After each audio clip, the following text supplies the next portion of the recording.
We are live. Hey, welcome to All Politics Are Local, America's number one political hip hop radio talk show. We have wonderful guests on tonight, but right now, Ed helped us introduce the people who are here. What's going on, man? Well, listen, man, we want to welcome everybody to All Politics Are Local, America's number one political hip hop radio talk show. Well, listen, y'all can see, I'm in the car moving around in the city of Newark, and of course, we've been busy doing work all week long, and we have our beloved sisters that are going to be on the mayor's forum with us tonight, with our beloved brother Mayor Baraka. And we have Beatrice Beckford, who's going to be doing some major work in our city around organizing the. Ed, you just went right out. I thought it was me. Okay. Your sound went out. Actually, put yourself on mute accidentally, Ed. Yeah. Just take yourself off of mute. You're still muting yourself. He didn't hear you. Ed, you're muted. But you have muted yourself a lot. So, Mr. Riley, we're going to be welcome to the show. There he is. All right, great. You muted yourself accidentally. Put yourself on mute. So we didn't hear any of the wonderful introduction that you gave to Beatrice Beckford. We heard the first part, and we were like, yeah, we're hype, we're soup. Beatrice Beckford, and then right out. So Ed, can you hear me? Can you hear us, Ed? Ed, can you hear us? All right, Ed, we're having some technical difficulties, but we realize that if it is the first week, then that is the mayor's forum, and we are honored to have the honorable Mayor Ras Baraka with us, and we're going to have another guest on as well, but we have Beatrice Beckford, who is a wonderful organizer and as one of the main organizers for the 50th anniversary of the Gary Convention.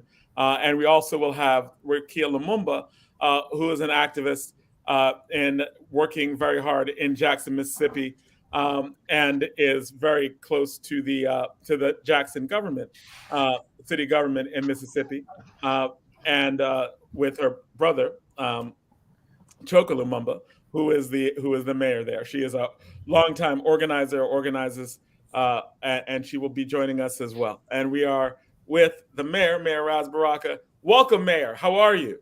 I'm good, brother. How you doing? I'm good. I'm good. Good to be here. What's going on, Zai? What's going on? How are you, Beatrice? Welcome. I'm doing well. Great WRNU radio. Not WRNU radio. It's more just like the All Politics Are Local. All politics. Yeah. Yeah. We just get on here and talk crazy. Well, I appreciate the invitation to get on here. Crazy when it's on here. So I see Ed is having problems getting on today. Yeah. He was. He's in his car, so he has some sound issues. Yeah, it was just the intro to Beatrice Beckford started, and then was like, So we are here. Just bring her right on in. Talk a little bit about what's going on with the. Right on to that. Exactly. That sounds fantastic. Well, thank you all for the invitation. I appreciate it. Always good times to talk crazy with good people. And I see my colleague Rukia is now on with us. It's a pleasure. But we are in town for the past couple of days, seeing some of the most incredible and historic sites. Somebody should have called me. I'm mad. I know, that's right.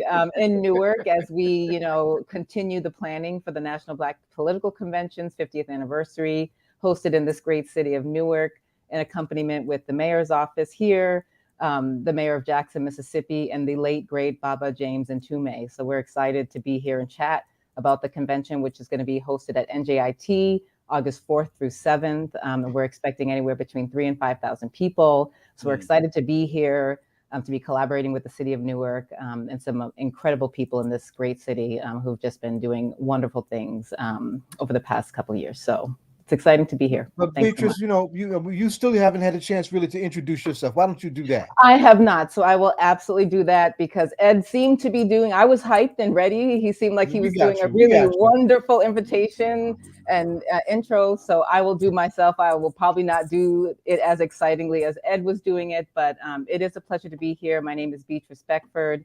I've been organizing for close to 20 years.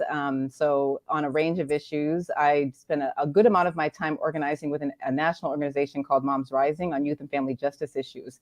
So I mobilize on everything from mass incarceration to ending the school to prison pipeline, Black maternal health issues, and am deeply committed to organizing and political work that advances the political power of Black and Latinx communities. So I'm excited to be here. I'm excited to be co-organizing this incredible space to build Black political power now and into the future for our communities across the country and arguably internationally, and having it be hosted in a city with such historical significance. So thank you for having me. Oh, thank you for being here. Now, Beatrice, where are you from? Where are you from, though? Oh, I'm an East Coast kid, but currently I'm based in Chicago until June. Right. So I'm Chicago right now, and we'll be moving back east in June. So it's a pleasure to be here with y'all. All right, okay, all right. Welcome aboard, my queen. Welcome aboard. Thank you. Rakia, free the land. Yeah. Free the land. Free the land, free the land. How y'all doing? Good. We're glad to have you on. We want you to introduce yourself now to our listeners and talk about the convention if you want. Yeah, and also just like that introduction to so that people fully appreciate who you are. I don't think that my introduction did you justice. okay. Well, I missed it, but I'm sure it did. I'm sure it did. I think Beatrice has said most of everything that needs to be said. It's such an honor to be working to help coordinate this event with her and with all of you all on the call, actually. And thank you, Mayor Baraka, for trusting us to help co-host this event. This is very, very, very deeply not only necessary for our people, but it's also, and to some extent, it's very spiritually healing for us to be working on it as well.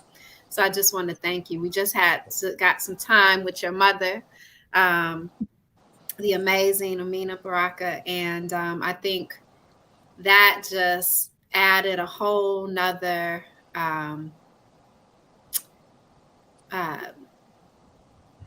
perspective around value around this conference. And really was the necessary push and inspiration that we needed to really think deeply about the vision, what this looks like. And so, I'm very thankful for her for sharing her time with us this evening. But I'm Rukia Lumumba. I live in Jackson, Mississippi. I am on the board of Unity Without Uniformity. I am a lawyer by training, but have been organizing since the time I could remember, but specifically, really leading my own organizing efforts in high school. But I say the first time I ever advocated for someone is when I advocated for my younger brother, who's currently the mayor of Jackson, Mississippi, to stop getting whoopings by my father, who was about to whoop him at the time. And for the first time, I won.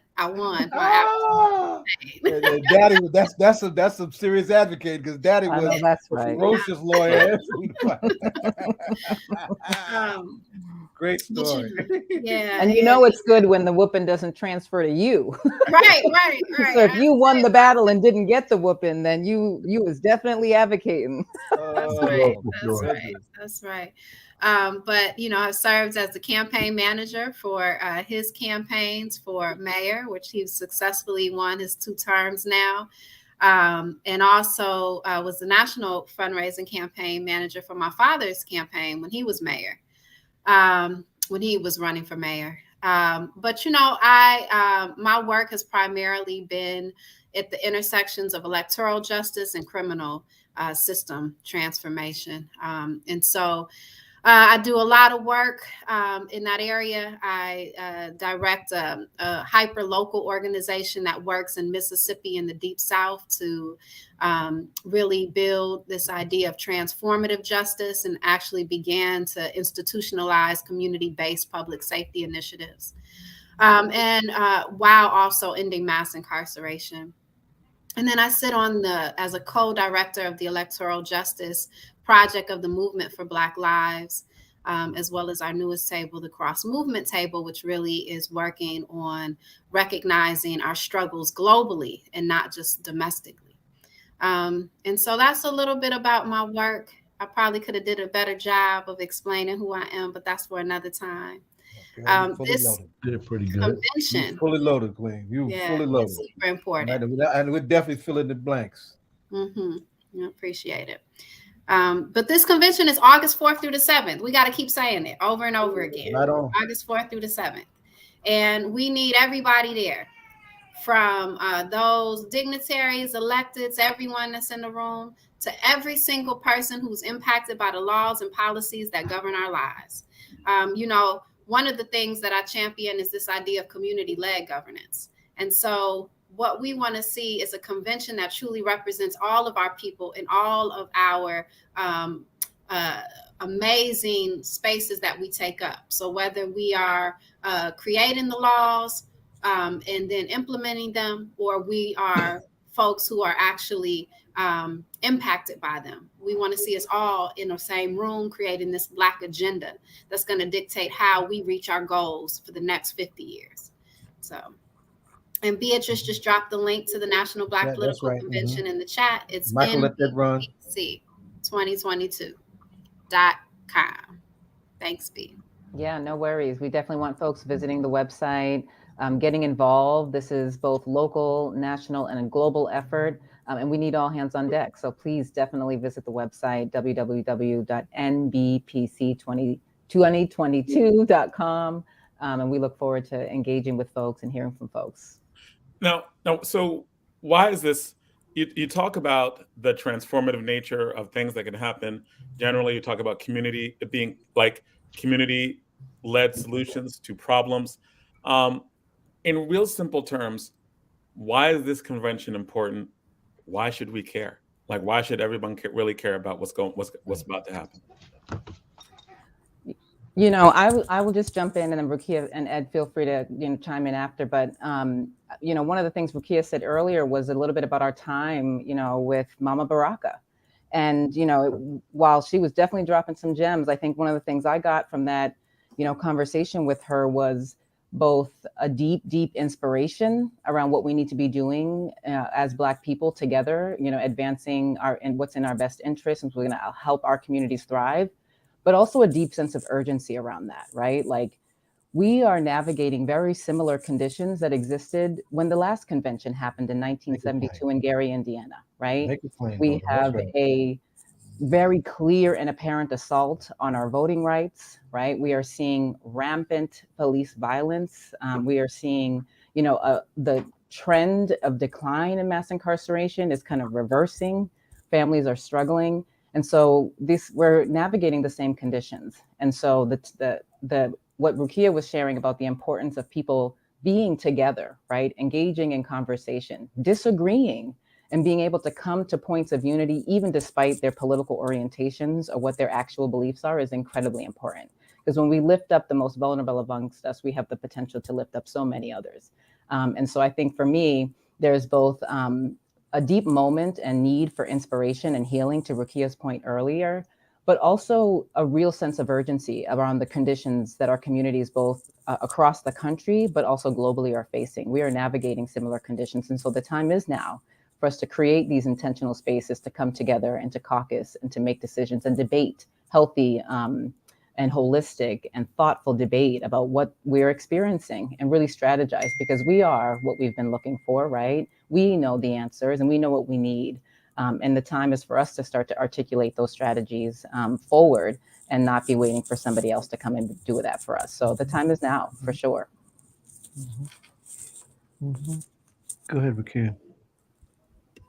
Yeah, I also want to give Mayor Baraka an opportunity. to jump in, but I'll just say, everything that B said, echo everything that Beatrice said. The only thing I'll add is that I think that not only is it the right time, but this is the right people. We are the right people, and I think Newark is really the right place, right? We've seen so many. I mean, my time here I've been so impressed by all of the ways that community is taking care of community, right?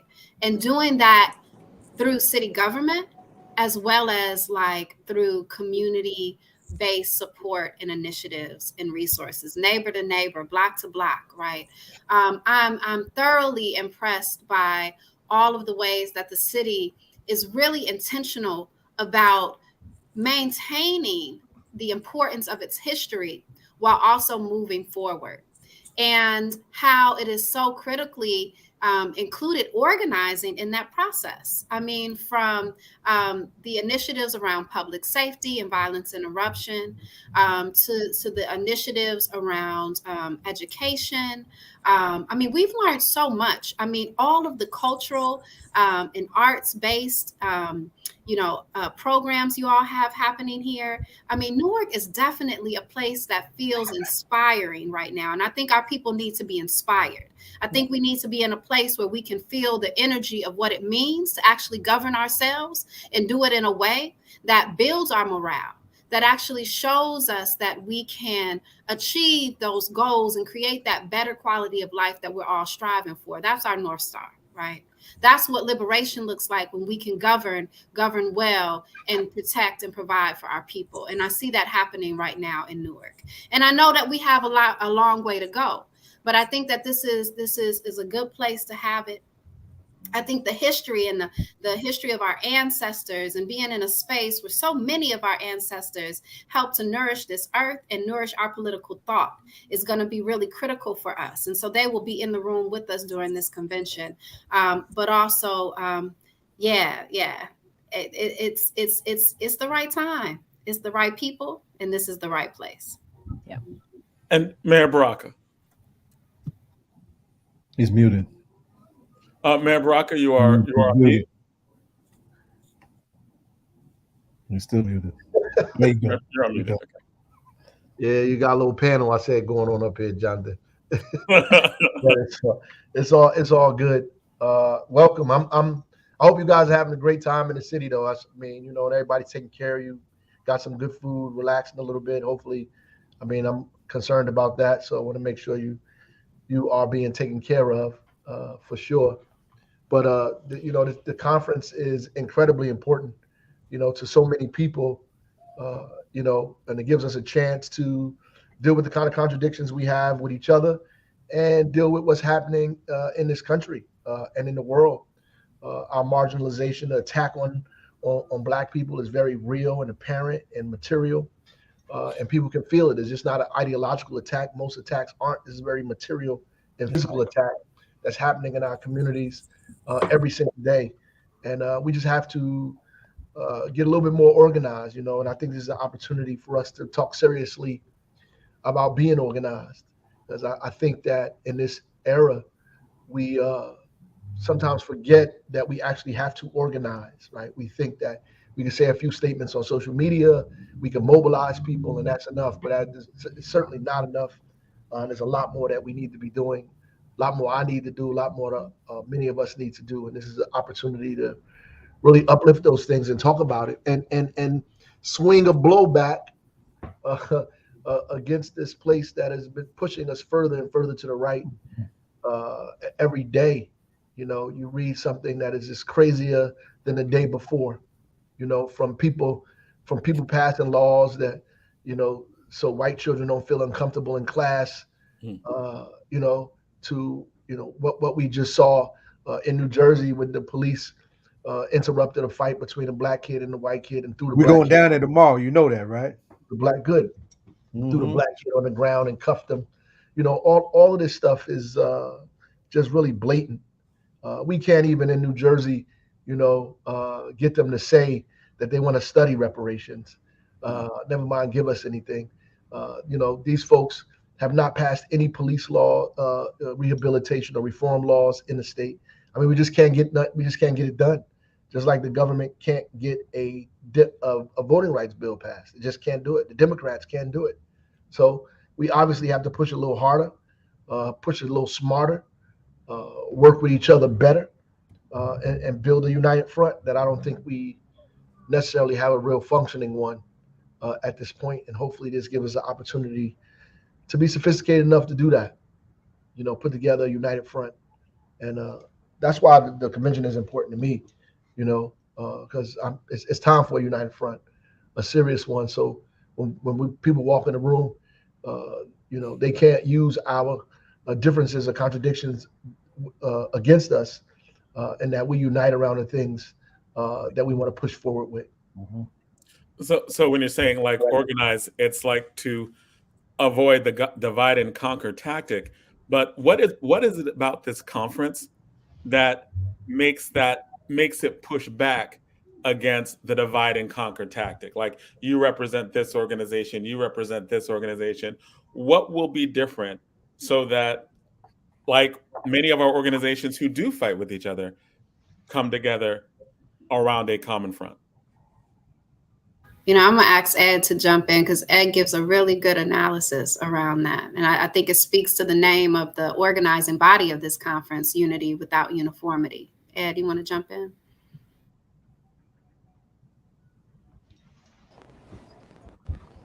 You might not have good service. You muted.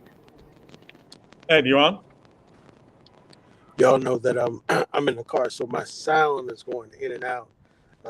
Just in terms of where I'm at. All right. But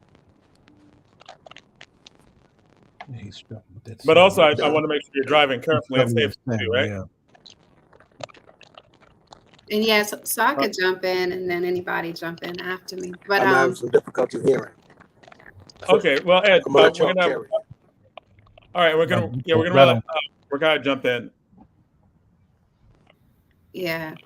I mean, that's a really good question. And many people are wondering, well, how are we going to get to a place of actually even having an agenda? How are we going to get to a place of actually being on one accord? And, this conference is really about understanding that, yes, we all come with different political thoughts, but we all want one common thing. We want a better quality of life. And so it's understanding that we unify under that one goal, right? That better quality of life, right? For all our people. And we do this understanding that we're going to take different strategies to get to that goal, which is why we say unity without uniformity. We're not looking for everybody to necessarily agree that this is how we're going to get there, but we all have to agree that this is where we're trying to go. And I think that that's going to be really important and key to the work that we're doing, even pre-conference, to get us there. The difference between, 1972 and what we will achieve in 2022 is that, one, we are coming to the table understanding and having had the opportunity to study 1972, to see all of the areas where we could have grown from that, right? All of the tensions and the conflicts and the disagreements around ideology and all of the ways that we could make this conference more inclusive of all of our people and all of the ways that we're thinking about our own liberation. So that's one thing. The other thing is that we're also looking at how do we really engage in a process of unity, debate, unity, right? And so I think, one thing that we have done in the past 50 years is that I hope, and I've seen in my own, with my own eyes, that I can say that I do think we engage in dialogue and debate a little better than we did back 50 years ago, right? We've learned how to be in better communication with each other around contentious topics. And so as we're preparing to be in this space, we've already had tension, right? Planning a big convention like this causes tension. You're planning a big convention like this from with Black folks who are, we always tell folks we're engaging folks who are Black and proud and come from the Marxist leftists, as far left as you can go, all the way to Black folks who are conservative Republicans, right? We're not looking to just organize one group of our people. We're looking to organize all of our people. And so to do that, we have to really embrace this concept of unity without uniformity.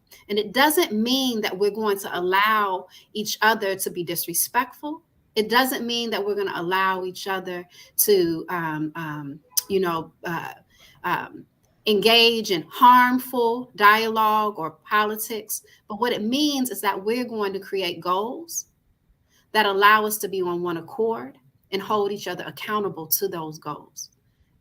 I hope that's clear. B, jump in. Yeah, no, I mean, there's nothing to add to that, right? Like, we have seen so much since the 1972 convention, and you know, to Mayor Baraka's points, there has been, you know, multiple points throughout our history in which our differences have been used against us, right? Despite our common condition. And I think, you know, what we're coming into this convention really having the goal be is that, right? Unity without uniformity. Not that we're ignoring it, but that we're wanting to make space, and we're being intentional about making space to ensure that we are engaging a wide cross section of Black people and the Black experience. I remember hearing Edward Said speak about Arafat many years ago, about sometimes often in critique of his approach to Palestinian liberation. But one of the things that was said was about the orientation, right? So you don't always have to agree on the strategy to get there, but if you could agree on liberation, right, be it Palestinian or other, right, that you could find some common ground. And so I don't think it's about agreeing on strategy. I don't think it's about agreeing on every tactic, but it's agreeing on these kind of greater functions of our liberation. And I think as a people, we have definitely, you know, engaged in political discourse, engaged in organizing both local, regional, and nationally and globally, that has made great strides, you know, in Black communities. And I think, as Rukia said so eloquently, we are in a good place and a different place than we were in the 1972 convention, despite, you know, having to make, you know, real organizing strategies around some of the same conditions, right? The assault on our voting rights.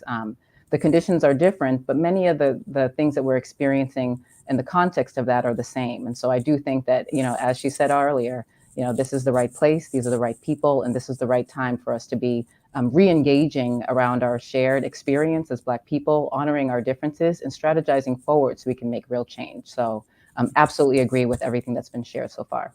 100%. Jonathan, if I may, I want to just back to the question of urgency, and I want the mayor, the mayor appreciate what I'm about to say also, but Patrice, I appreciate you also shouting out Edward Said, a gem of a people scholar, an important, prolific voice that brought dignity to the Palestinian people while he was in the West on this earth with us.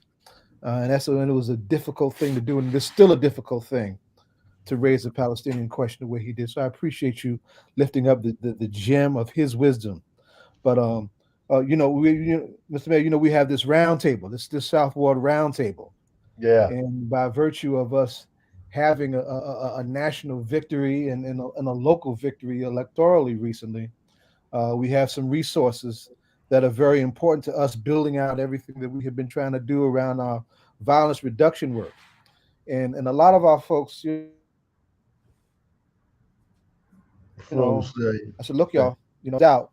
So you can't, this is no time to get comfortable, right? We need to be as political as we are about being, you know, fully engaged at this moment. This is 2022. Those crazy folks that tried to sack the Capitol were coming for us in the long term. We need to be clear about that. They're coming for our vote this year. If we lose any ground right now, the little that we just got can be gone in a short period of time if we're not prepared to organize and stand up and fight for those resources, because our lives matter like that, you know? So the question of urgency is indeed, I just wanted to just to restate the importance of that, because we are indeed at the crossroads for the very future of this country. Those folks are organized with all of their foolishness, with all of their madness, with all of their ignorance, all of that stuff. In spite of all of that, in spite of how wrong they are, they're organized. And they're dangerous, not because they're ignorant, but because they're organized, right? And so we need to organize for the value of our lives, right? For the value of all our children and our grandchildren, right? Who want to see us make this better for them, right? For our ancestors who brought us to this moment so we can embody that which they stood for, we take it to that next phase, right? So the question of being urgent and understanding the urgency right now is truly important to do. So I just wanted to add to that in my own way, Yeah. because that's how we ride.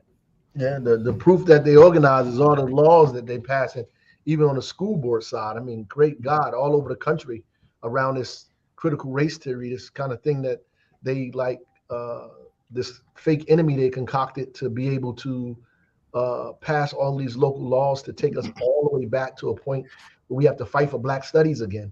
I mean, it's just it's crazy. But I wanted to just reiterate some of the stuff that was already said. I agree with that. I think we're in 100% a better place. I mean, we're not in meetings where people are pulling guns out on each other, and those things did happen. Yes, they did. Some folks died as a result of those those actions, where people are hunting each other and not just defending themselves against fascists. I mean, all of that kind of stuff. We're far away from there, and I think it's because of people like the folks on this call who have studied that information, who know all of that. And when things get to a point where they try to get like that, we folks always intercede immediately, because we can identify people who have legitimate differences and people who are just provocateurs or opportunists, and we have to be loud against that, right? We can't be like ultra liberal. We have to be loud against opportunists and against people who, even folks you don't agree with completely, and opportunists, and folks that I think are provocateurs are attacking them. Sometimes we lean back because we might have a different kind of strategy or philosophy, so we allow those people to be attacked. The problem with that is that when they finish with them, they come for you. And so we have to be loud about that in our organizing, to make sure that all struggle is principled and all disagreement is principled, that there is a way to disagree and there is a way to struggle with one another, is a right way to struggle. And then there's a way that, kind of deepens the divide in our community and weakens us. And we have to understand that and be really, very, very sophisticated enough to understand that as we're organizing and moving people forward, because there are a lot of people that I have to defend, unfortunately, who I don't agree with many of the things that they do, but I do know that they want freedom, or they want things to be different, or they don't agree with what's going on now, right? That something should change. And so I can't allow people to outright attack them, or invent history. And that's why it's important for us to study, to read, especially all of us, to know what we're talking about, because these people will invent the story and present it like it's the truth. Particularly now, it's easy to do that. Right. Yeah. Social media. One of the things that we, I'm a debate coach. One of the things that we always talk about is always respect the humanity of your opponent, right? Whoever it is, always respect their humanity, and always attack the argument, not the person. And do you think, like, when you're talking about provocateurs, and like people, whether they're paid by the government or private individuals, or whether they're just, obnoxious, right?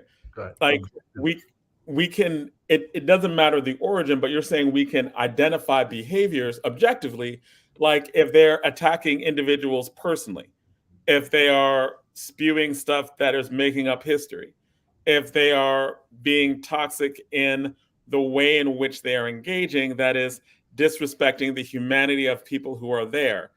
That's something that you can objectively identify as, no, these behaviors are bad. You got to take that someplace else. Or not even identifying stuff that they did which was good or right.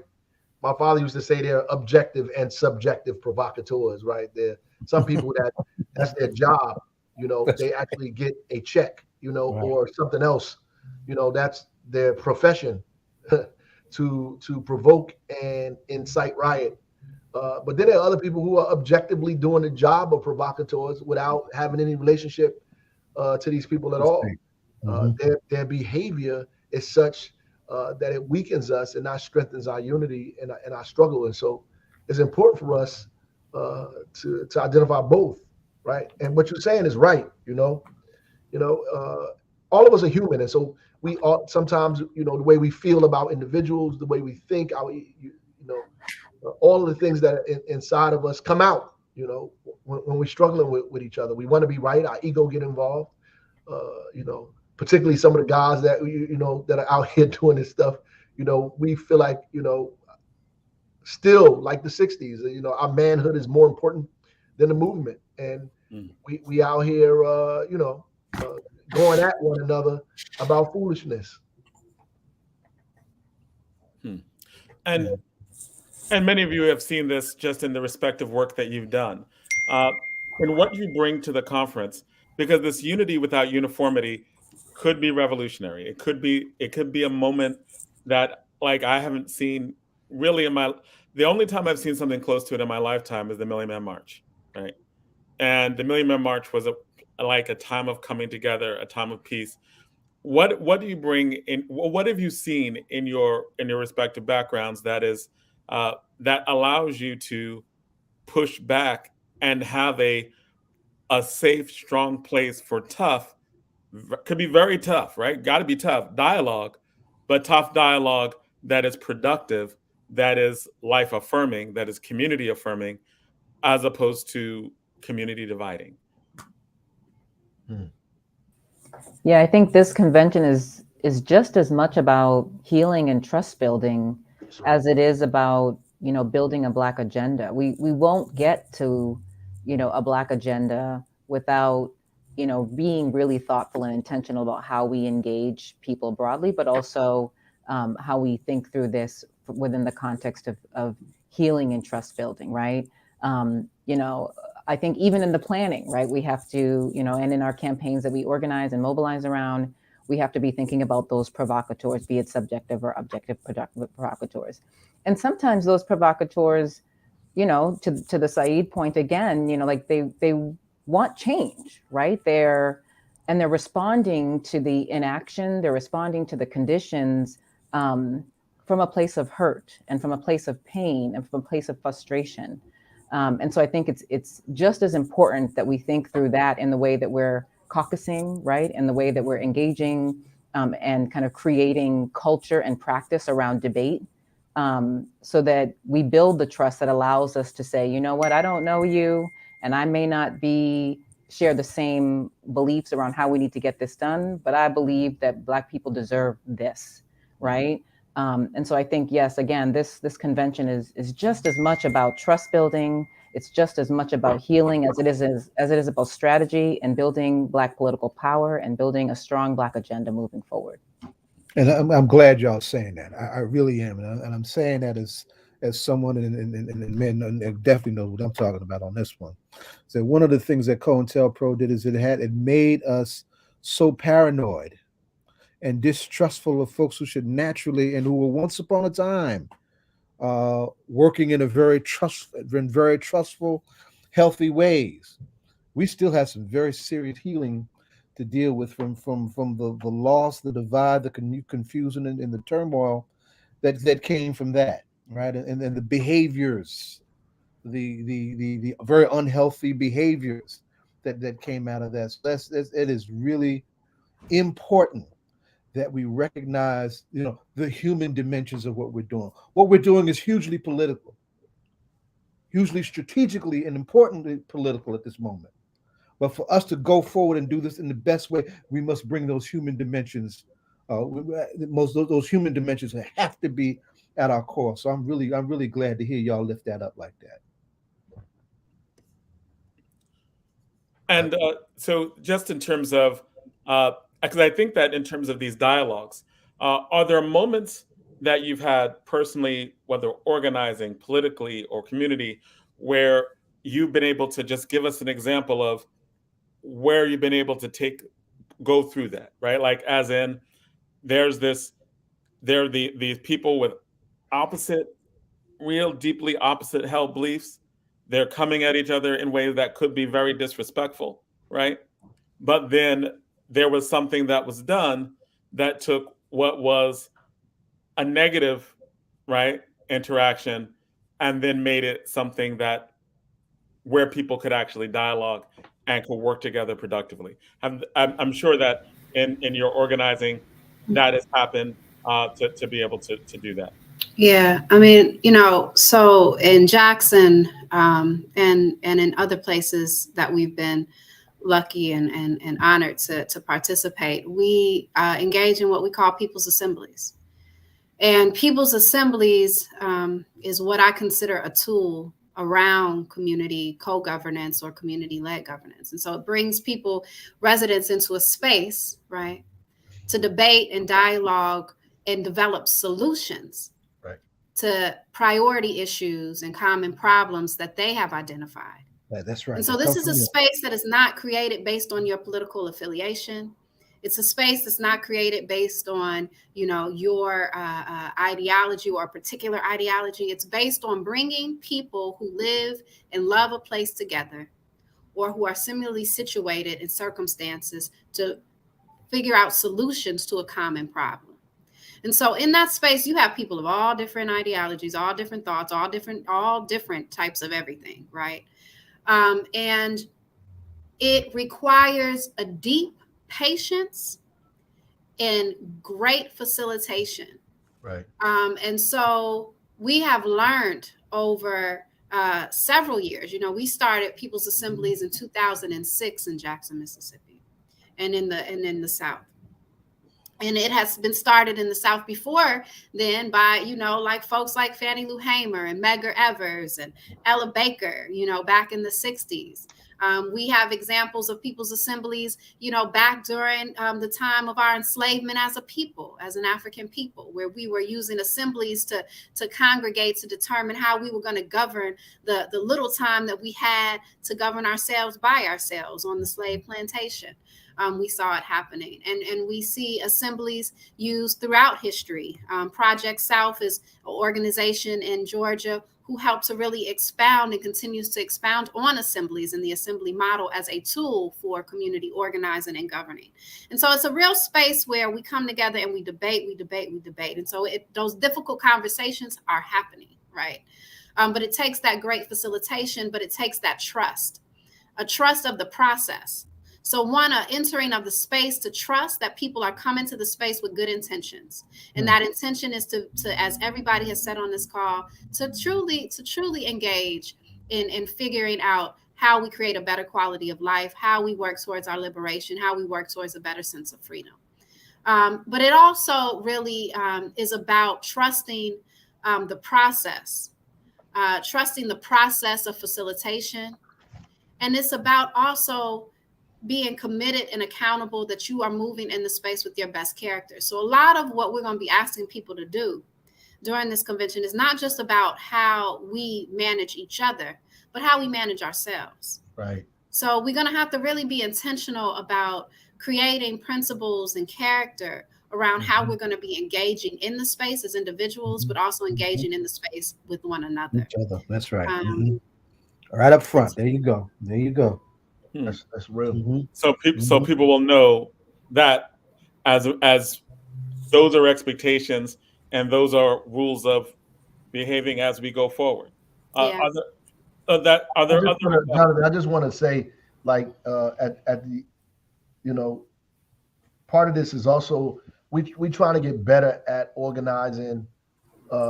Like, I think in my mind, like in terms of elections and electoral politics and all these things, I think we just have to get better at that, at organizing that way outside of the normal institutions that we organize in, that usually help us to get there. As an African proverb that says, "He who is driven to work every day never knows his own way."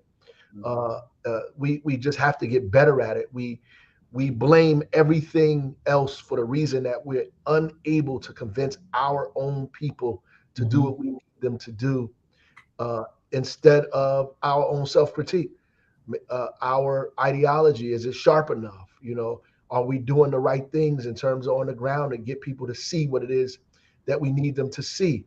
Are we, how can people we say we're against win all of these people to support them, but we can't get the people's support.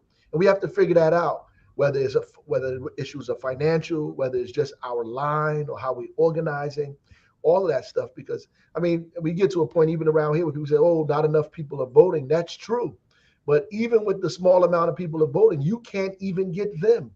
And so that we really have to have a discussion about how we get these things. As long as we here in this place, right? There's some things we're going to have to learn how to struggle, some weapons and tools we're going to have to learn how to use to our own advantage, because we getting our butts whipped, in that space. Clearly, even with all of the people we have elected here and there, which is really not a lot, honestly, in the whole scheme of things. But even with the people we do have elected, we still aren't able to get the things passed that we need to get passed, or get the motion that we need to get on many of these things, because I just think we have not grown the skill that we need to be able to organize at those kind of levels. And then there's all kind of other people that are that's a whole nother topic, just opportunists and other kind of things. But I just think we need to get better in that space, and that's a space where you absolutely positively have to talk to people who do not automatically believe what you believe. I learned that the minute I started knocking on doors at 24 years old, trying to run for mayor as a kid coming out of college. I thought I knew everything, that I was smarter than everybody, that I had all of the things that I needed to say, that everybody believed and loved and wanted me to be this and that. You knock on people's door and you stand on their step and you telling them things, and they just don't believe you. And how do you convince those people to follow you as opposed to somebody else? And Ms. Beckford? I think that I think we have to, we're talking about, the importance of building Black political power in a multitude of ways, right? But also, providing people and equipping people with the tools to understand the mechanisms by which they can build political power, right? We say build Black power, build Black power, and then we're not clear about what those pathways are. And there are a multitude of pathways to do that. There are electoral justice, there are, programming efforts, there are a multitude of ways in which people can do that. It is definitely an issue with people trusting an electoral process, right? Like we just have to be honest about that. We have low voter engagement when it comes to particularly midterms and local elections. And it's because people have come to mistrust the electoral process broadly. But we also don't do enough to help people understand what are the opportunities to kind of work within that system and other systems to create the types of change that people want to see. So I think, as folks are talking about, the agenda is a big goal in this, right? To come out of this space with a strong Black political agenda. Right. But there is a lot of education and work that is part of this convention leading up to even getting to that point, right? Creating a multitude of platforms that have already been architected and created, right? Allowing people to engage in dialogue, in storytelling, in critique, right? Both of what they've experienced in their own communities as strategies start to emerge. And so, education is a big part of that, right? When I say trust building and healing, education is a part of that. Strategy, really storytelling is a part of that. And to your earlier question, there are ways that we are being explicit, right? About how and in what ways we are expecting people to engage in discourse, right? We're not just going to be like, show up and caucus and hopefully, folks are able to survive a battle royale and come out with something. No, we're not playing those games. And, several of our working groups and our teams are working on education materials that are like, here's what caucusing is. Here are the issues that we're going to be tackling. Are we missing anything? And so it's about also creating spaces for learning, both political and beyond, strategy, storytelling, so that we understand the ways in which these issues are impacting people in their personal lives and with their families and loved ones, and making space for strategy to kind of come out of those lived experiences. So you don't have to be the kind of, academic or urban intellectual. You can be, the brother that works and tries to just support his family, but is not happy with the conditions by which he has to do that, right? Under extreme hardship and duress. And so storytelling, education are big parts of that. And we are, definitely thinking through education materials that create space both for learning, but also an invitation to learn how to both, operationalize those tools, engage in political discourse, both through the electoral process and beyond, because that, trust isn't built overnight.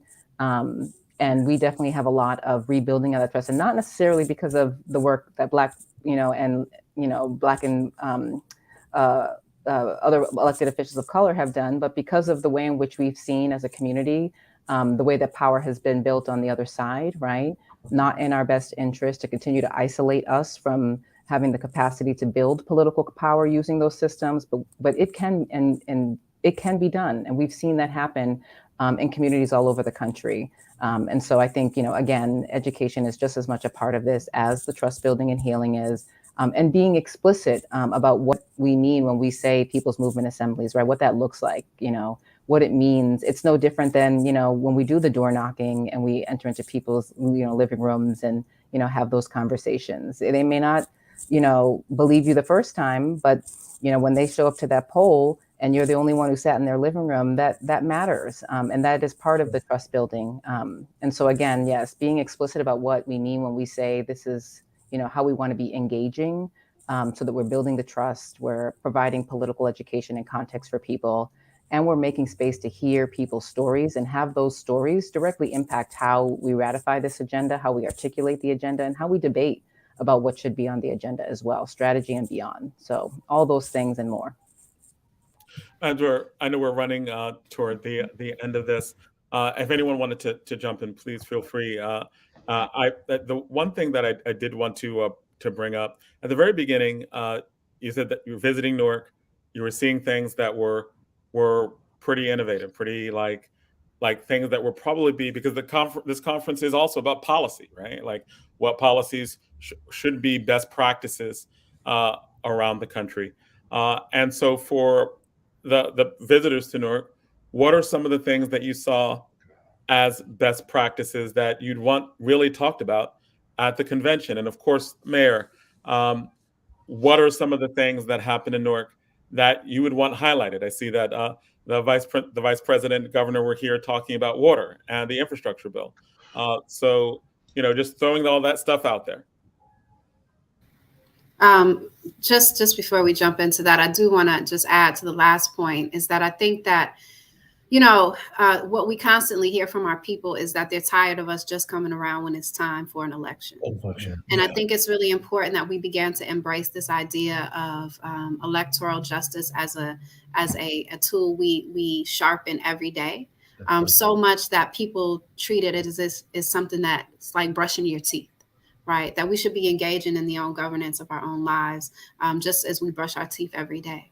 But I think in order to get there, that we also have to be more intentional about just not asking for people to engage in policy and elections, but that we actually also offer people real tangible ways where they can feel how these laws, these policies, and these elections impact their lives. And I think we do that when we engage in service work, when we actually engage with our people around creating the resources and resourcing their communities with the things that they need to actually live a better quality of life. And so that means going back to community-based efforts, including things like, yes, we might have food programs that are run by the city, but we need more food programs that are actually run by community-based groups right there in the community, right?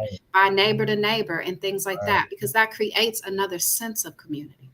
And so I think, it's about engaging in those things as well. Yeah, I wanted to, it's not really about, like, in my mind, like just the things that was happening in Newark. It's about giving people the idea, as Rakia was pointing out, and the resources to understand that they have to build something. It's not enough to just be against things. We have to build what we want to see. And that takes a whole nother set of energy and a whole nother, set of skills that we have to begin to build these things that we want to see, and not depend on other people to build them for us, right? So there's what we talk about on this show all the time is, what I got from my father more than anything is democracy and self-determination, that we involved in electoral struggle because we're fighting for democracy. But ultimately, like Rakia said, we can't depend on the government to do for us some of the things that we ought to be building. The city has feeding programs, but so should community people. You need urban farms. You need to feed people when they are hungry. We need to be doing that in our community. We can't just have after-school programs run by city. We need community-based after-school programs, and maybe the city can help find funding for those organizations so they can continue, as Zaid was talking about, in terms of the anti-violence and violence prevention space that we've built out and created funds around. Because there's one thing that we have the funds to do it. Now we're struggling with one another about how to make these funds work for us.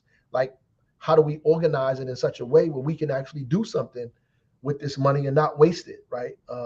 How do we govern and build our own stuff? So I think that's part of what I see hopefully comes out of this, is not just like pointing to best practices, but the idea that people begin to understand that we have to begin to create something, that the world that we're looking for, we're going to have to build it. We can't wait for elected officials, and certainly not Joe Biden or other folks, to build the world we want to see. That's not their intention. And I think we get caught up in spending a lot of times criticizing people for not doing things that they were never going to do anyway, and they don't even know how to do or intend to do. That some of that stuff is our responsibility, and we have to figure it out.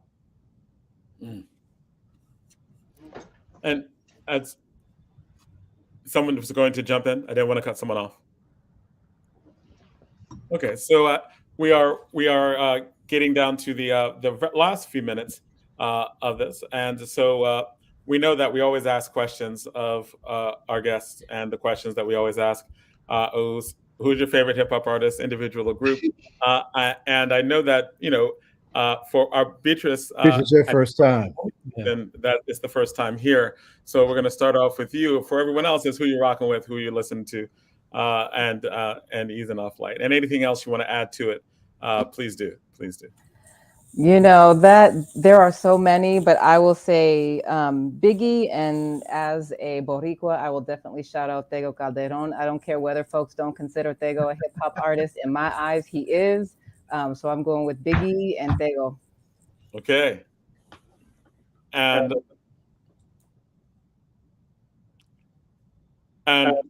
Rakaya, who are you rocking with now? Well, right now I'm rocking with Big Crit, because I'm just gonna shout out the homie from the hometown. Big Crit, always Mississippi, do or die. That's what we doing. Check them out. Check them out. Don't hate. Big Crit. But don't take Biggie's saying over here talking about do or die. He has a whole he was inspired by Biggie. You can be inspired. I'm just messing. This is a very democratic hip hop talk show, Beatrice. See, we can engage in disagreement and healthy debate. Unity without uniformity. Unity without uniformity. There you go.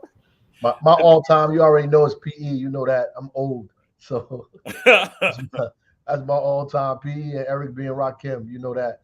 I've been listening to a lot of the Afrobeat stuff lately, that Amapiano stuff that's coming out of South Africa. It's crazy. I just been listening, working out to a lot of that music right now too. So, Okay. All right. So I know that we do have 2 minutes left. I know that we have, this entire theme was about the conference, about the convention. Any last words on why people should pay attention, participate, get involved? It's important, y'all. It's important. We can't say it enough, the urgency around gathering together to do this very deep, thoughtful, tenacious work that's going to have beautiful results for the long term, right? August 4th through the 7th in Newark, New Jersey. That's where it is. This is where we're going to be. This is the time. And we really need all of our people there. Well, and any other last statements? Yeah, no, I just would echo what Rukia said, and it's about you. It's about y'all. So get familiar, get in the building, www.mbpc2022.com. We need everybody. We need us. Thank you, ladies, for coming to the city and holding us down and putting this convention together. We appreciate it deeply. I obviously want to thank Ed Riley for giving us the seed to make this thing happen, and our brother who's no longer with us in physical form, James and Tume, for being here with us and taking us to this part of it all. He's going to be there in spirit, so we're looking forward to it. Yep. Absolutely. Thank you so much. Thank you so much. I'm very much looking forward to the convention, and thank you for all of you for being on All Politics Are Local, and teaching us as usual, giving us things we can learn and live by. So thanks so much for having us. So thank you. All right, so this is this section of All Politics Are Local, the Mayor's Forum, and we are getting ready to roll into our next segment with our Congressman Bonnie Watson. Congresswoman. Bonnie Watson Coleman, right? The Honorable Congresswoman Bonnie Watson Coleman. Hello, thank you so much for coming out. Thank you so much for being on. We are very, very happy to have you on. And welcome. Thank you. Thank you for having me. It's good to see you. And I know that you talked and Zayed was like there's this thing called the Crown Act that you wanted to talk about. So thank you for coming back on the show. This is the second time you've been on. We loved having you on the first time. We're loving having you on the second time. And the Crown Act, I was looking at it, and what is the Crown Act? Is it up again? I know that it was put out before. It is back. What is it? Why is it back? And what can we hope or expect from it? Wow. So first of all, it did pass the last Congress, House of Representatives. And the Crown Act stands for Creating a Respectful and Open World for Natural Hair. And it is an amendment to the definition of racial discrimination that subjects to the hair, that the hairstyles that you wear, the hair texture that you have, that are typically associated with the African culture or the Black culture. And what it does, it would prohibit discriminating against a person because of the way they wear their hair, as an expression of their identity in housing, employment, public accommodations, any kind of federally funded programs. You could not be denied either entry or consideration to any of those things because of the way you wear your hair. Dreadlocks, Bantu knots, anything of that ilk. Okay.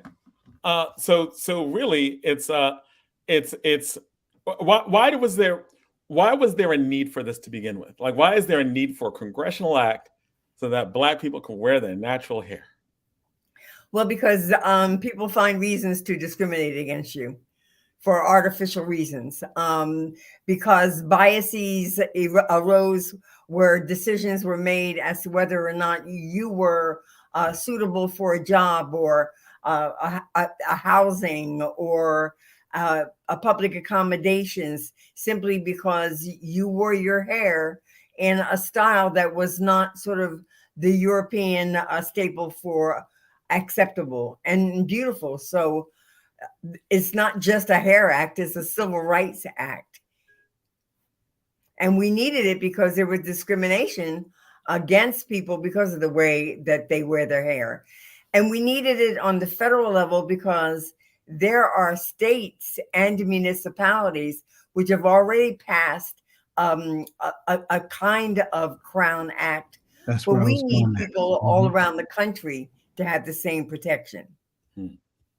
Okay, so Zai, do you have any more? Do you have any questions? I know that you actually, she really was wanted- starting to go exactly where I wanted to go. I mean, there are some places, not enough.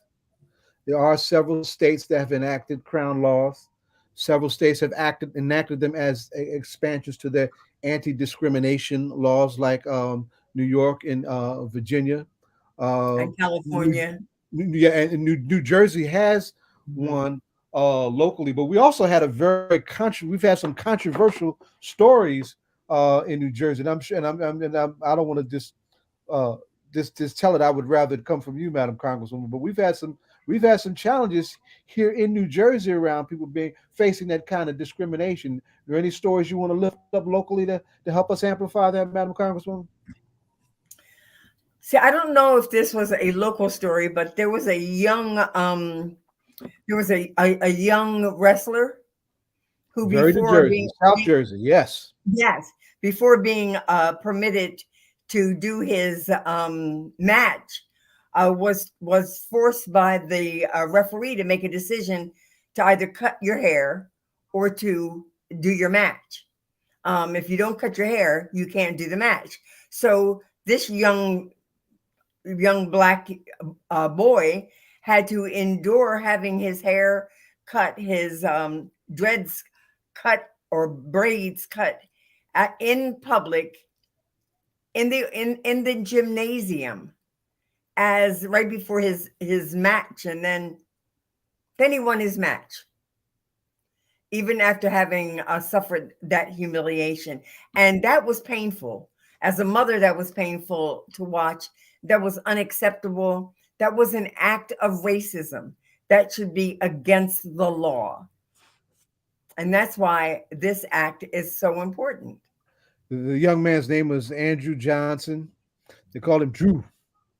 He was a wrestler in South Jersey. This is a high school student. This is a kid, right? And the referee did the hair cutting.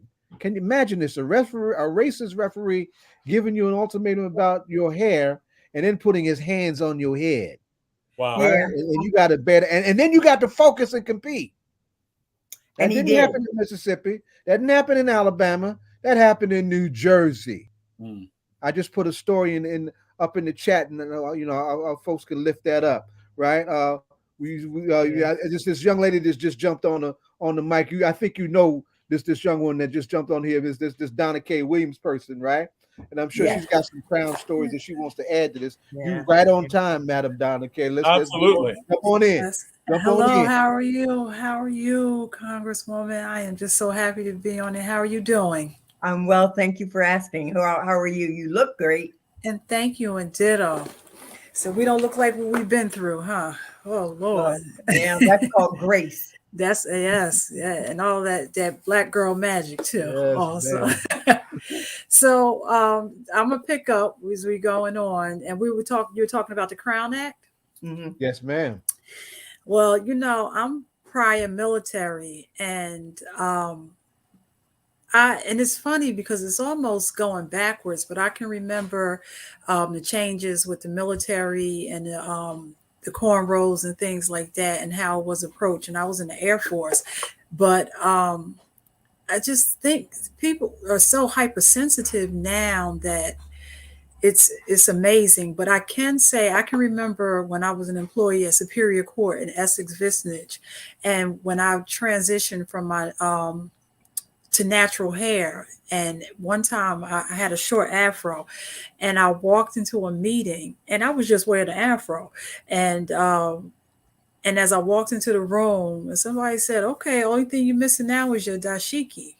And so I knew at that moment that the afro had power, because they were noticing something that I just got up that morning and I was just doing what was convenient for that morning's hairdo.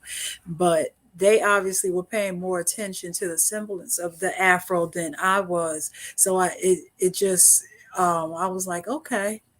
I knew at that moment that the afro had a lot of power, and people pay attention to it.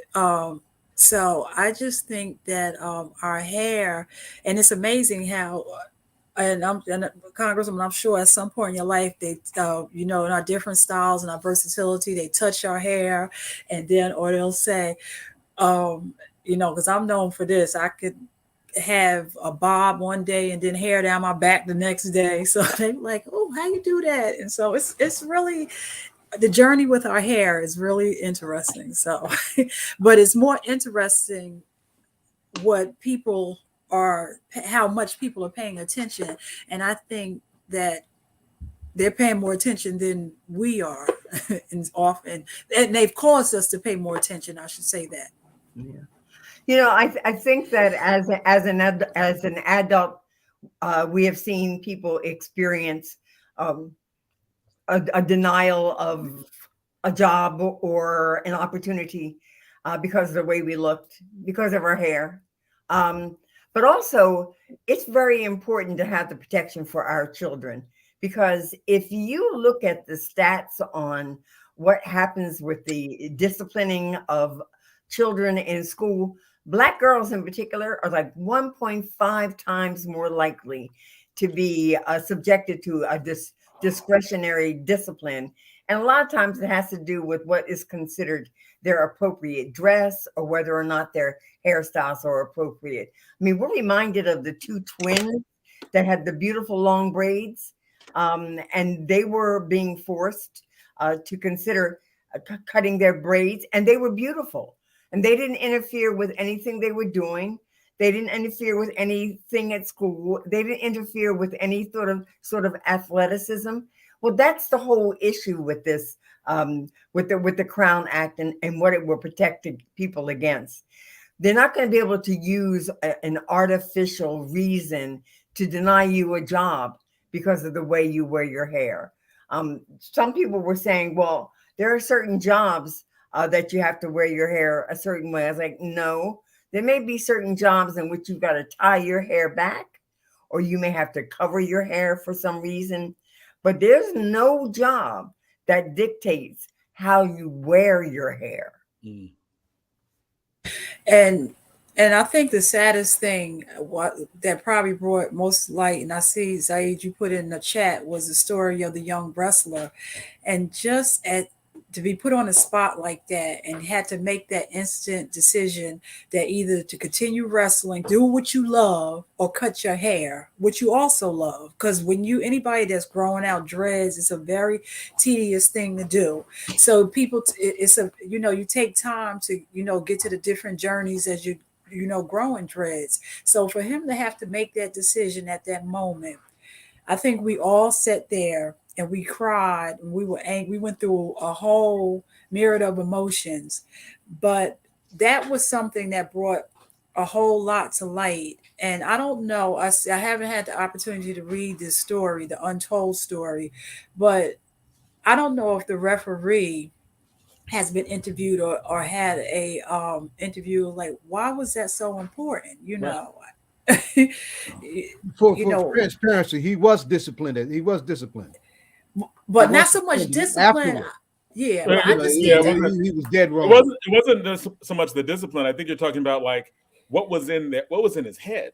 Right. Like right? what was in his head that was like, I need, because you can't tell me that there weren't the last 400 years was in his head. Right. Yeah, because young Caucasian males wear ponytails and everything. So what was in his head that made this young man make an instant decision at that time, and for him to just go to take the course that he took? I would really be, and sometimes when you have an opportunity to reflect on things, like a year later or a couple of years later, I would like to know how he felt, if anybody's had done that interview. I think this young man has got a very bright future ahead of him because he endured humiliation. Mm-hmm. He endured public shame being heaped upon him. And then he had to go do his match, and he won. He didn't take a step back. That tells you the kind of strength, that inner strength, and determination that young student had. But I also think that that's an illustration of who we are. People don't realize the things that we as Black people have gone through, how we've had to endure so much, but yet we're still here. And yet we're still in leadership, and yet we're still in the the journey to equality, and yet we're still standing up, and yet we're still showing up.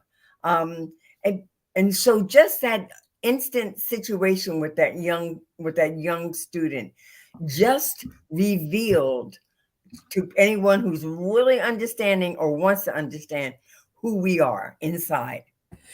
And Congresswoman, Black resilience. That's right. That's right. Resilience. And let us Black go. resilience. We didn't know we were going to be sitting here talking about it today, but now we have going through the media of another young Black man who stood up for his friend. He was in the 8th grade at the Bridgewater Mall. His 7th grade friend was being picked on by a high school student. Have you had an opportunity to see that story? Oh, absolutely. I saw it. I saw it on the television. I responded to something that the governor had put out. I supported the fact that this has been referred to the prosecutor's office for an independent investigation. And I am doubly pleased that Governor Murphy has said he agrees with that, but he also wants the Attorney General's office to oversee this to ensure that the ultimate and right conclusion is reached here. I saw every bit of it. I saw that white student put his hands together because he thought he was going to be handcuffed too. And instead he got a pat on the shoulder. And so, yeah, I saw it. It angered me. But this is New Jersey, and I expect there to be the right outcome.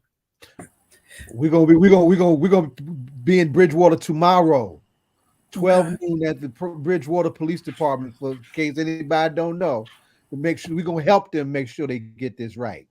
Well, the Bridgewater Police Department immediately referred it to the Somerset County Prosecutor's Office. And that's to do the investigation. And we have to thank Assemblywoman Timberlake for that. This is a part of her legislation, correct? Zaid? The independent prosecutors bill is now clarification. Right? Okay. That's it. Okay. Yeah, but it's relevant. Okay. It's absolutely relevant because somebody should saw the value of applying that principle to this kind of situation. It's a unique situation, right? Well, racism really isn't unique to us, but it was uniquely captured, right? And it needs a unique attention for it to be addressed thoroughly, right? So the principle of its uniqueness makes it applicable, right? And I appreciate those who saw that, right? To make that happen. Now we got some other beefs with everybody's eyes need to be on it. Yes, we're gonna turn it up tomorrow. And go ahead, Jonathan. Jonathan knows about to go nuts. And for clarification, Zaid, it wasn't. You're saying that the law, that the independent prosecutor law, only really deals with firearms, only deals with or people killed them. The independent prosecutors bill deals with a death at the hands of the police. Death at the hands of the police. New Jersey was absolutely notorious for doing wishy-washy county-based investigations when anyone has been killed at the hands of police, particularly racial matters, right? But you're saying it's relevant. The new bill, listen, the new bill puts that in the hands of the Attorney General, right? To transparency, to give it some independent transparency and integrity, right? So what we're saying here is that because of the uniqueness of this situation, it may require someone other than that, some entity other than that same county machine that has had problems, historic problems, investigating the police in those kind of situations. Because of this kind of situation and its visibility, it's clearly got some stated problems. We need some independent investigation. And so what you're saying is that the law that was passed, although it doesn't apply to this situation, the thinking behind that probably inspired the Bridgewater Police itself to be like, let's give this to someone else. And then have the governor say, and let the Attorney General's office be very watchful over this as well. Now the irony of that is coming behind you, Madam Congresswoman, we have a session. We have a talk on facial recognition technology coming this way. We got some real problems with that, right? We have some problems. We have some problems with that on the federal level as well. Oh my God, yeah. So we're getting ready to have a talk talk with the governor and attorney general around of another kind. But it sounds like they're at least going in the right direction in this one. So, Congresswoman, one of the things I was curious about, because I know you came to talk about the Crown Act, and this is through a very, very heated Congress. Whenever we have the honor to have you on, we want to ask you some questions about how is this going through Congress? Like as in, Congress seems to be very divided, right? Very divided on issues of race. What has been your interaction with Republicans on this? Like, what are some of the things they've said? Is this been supported? Is this going to be bipartisan? And how does that relate to the underlying part of this? Because really, it's not just about hair. It's really just about how do you see the humanity of African people, right? Of African American people. How do you see their humanity? How was that? How have they received this bill? And what does this teach you, or what have you learned from these interactions? So the bill is now bipartisan. It has really only one Republican on it, and that's Representative Bacon from Nebraska, because Nebraska has already passed its own version of the Crown Act. In the last Congress, this bill passed unanimously. On consent, and we don't have any reason to believe that it won't have the same experience a week from now, not this week coming up, but the following week, the week of February 28th, when we're back on the floor again. So that we don't see a problem with that in the House of Representatives. The Senate didn't take the bill up the last time. Senator Booker is the principal sponsor of the bill on the Senate side. I hope that the Senate looks for ways to express its bipartisanship in the instances it can. I mean, we see what's happening with the Voting Rights Act. We see what's happening with the Build Back Better legislation. This is, I think, an easier lift for them. But I don't know. I can't predict what the Senate's going to do. I hope that they will do the right thing.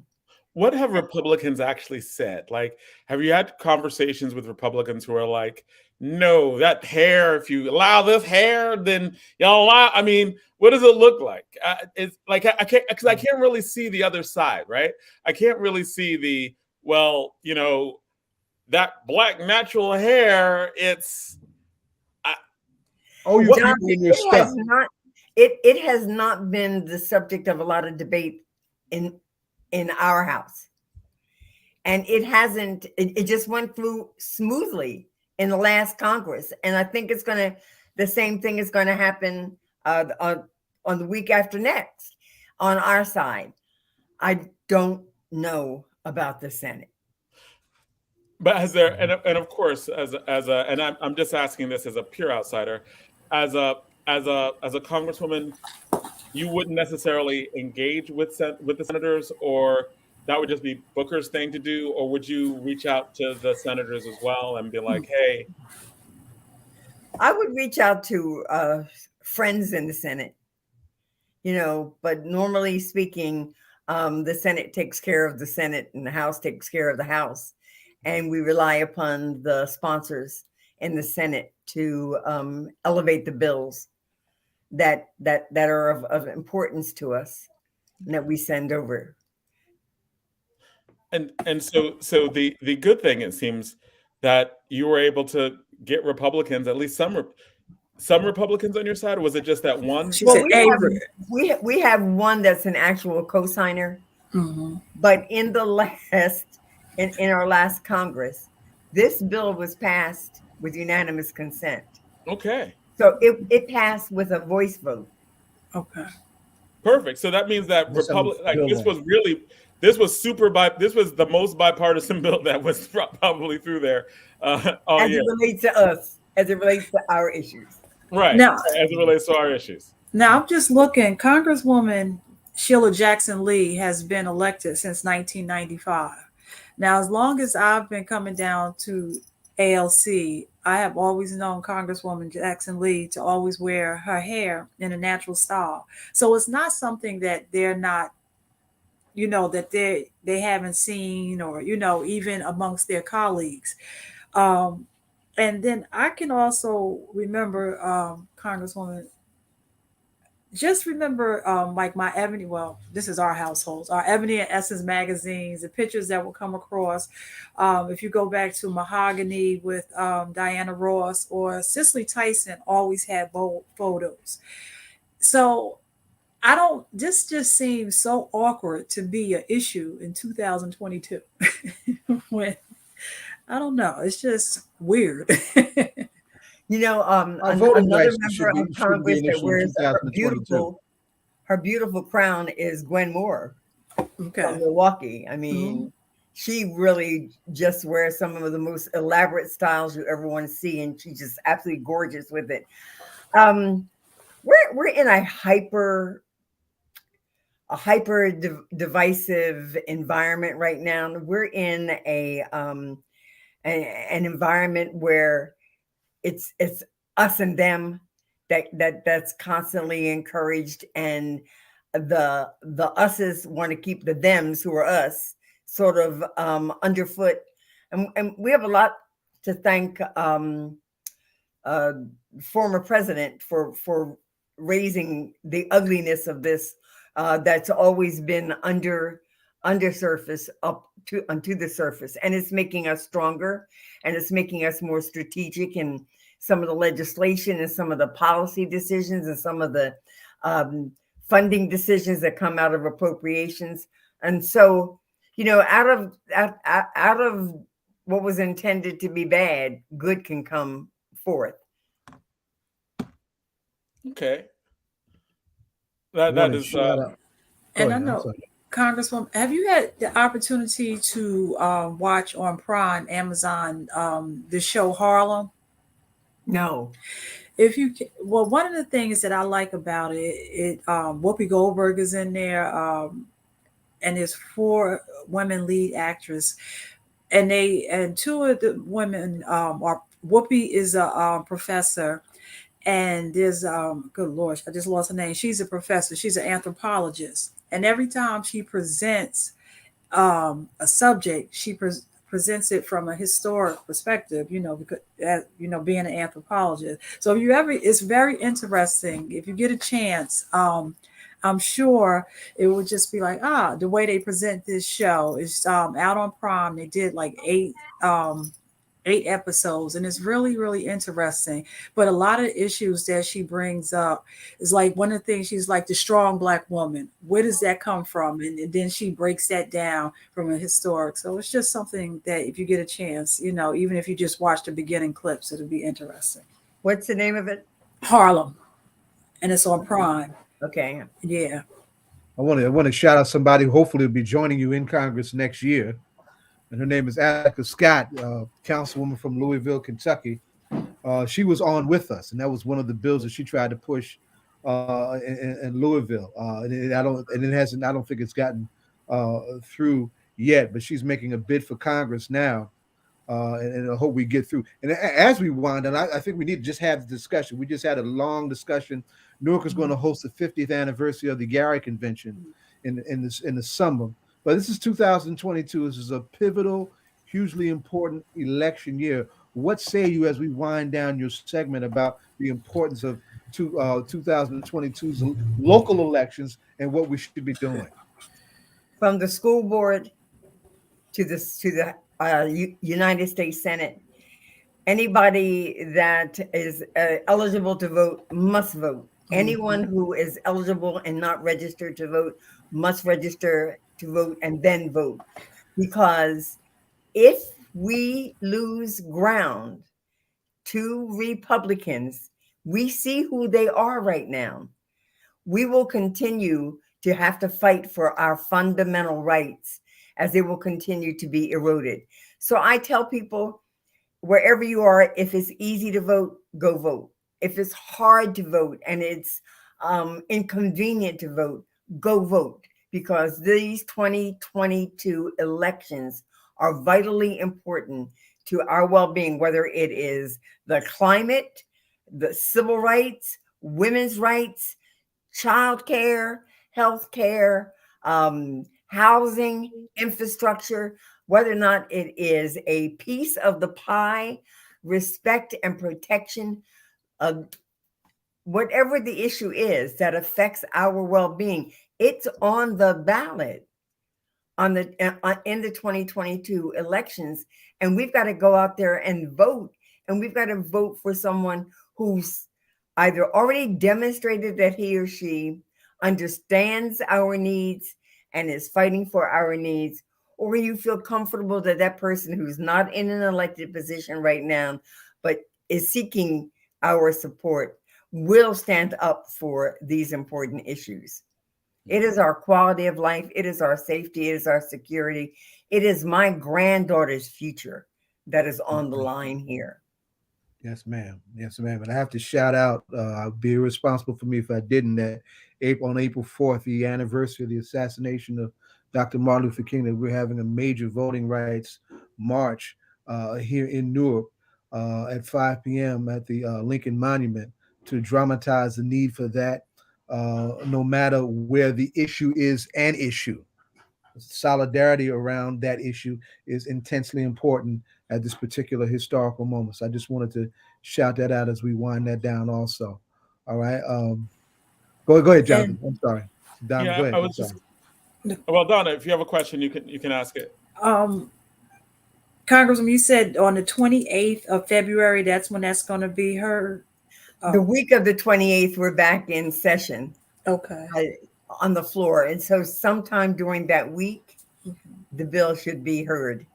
So that's it. So as we close out Black History Month and go into Women's History, that's a great time. And then has the CBC had opportunity to discuss the Breathe Act? Have you guys reviewed that yet? Is that the Breathe Act? Yes. BREATHE? Yes. Yeah, yes. Yes. I don't know. I don't know it by that name. So tell me something about it. Go ahead. What were you going to say? I was going to say the Breathe Act is a bill that was put to have really a lot more extensive police reforms and community-based reforms in it than even the one that Cory Booker and the one that passed through Congress that didn't go through the Senate.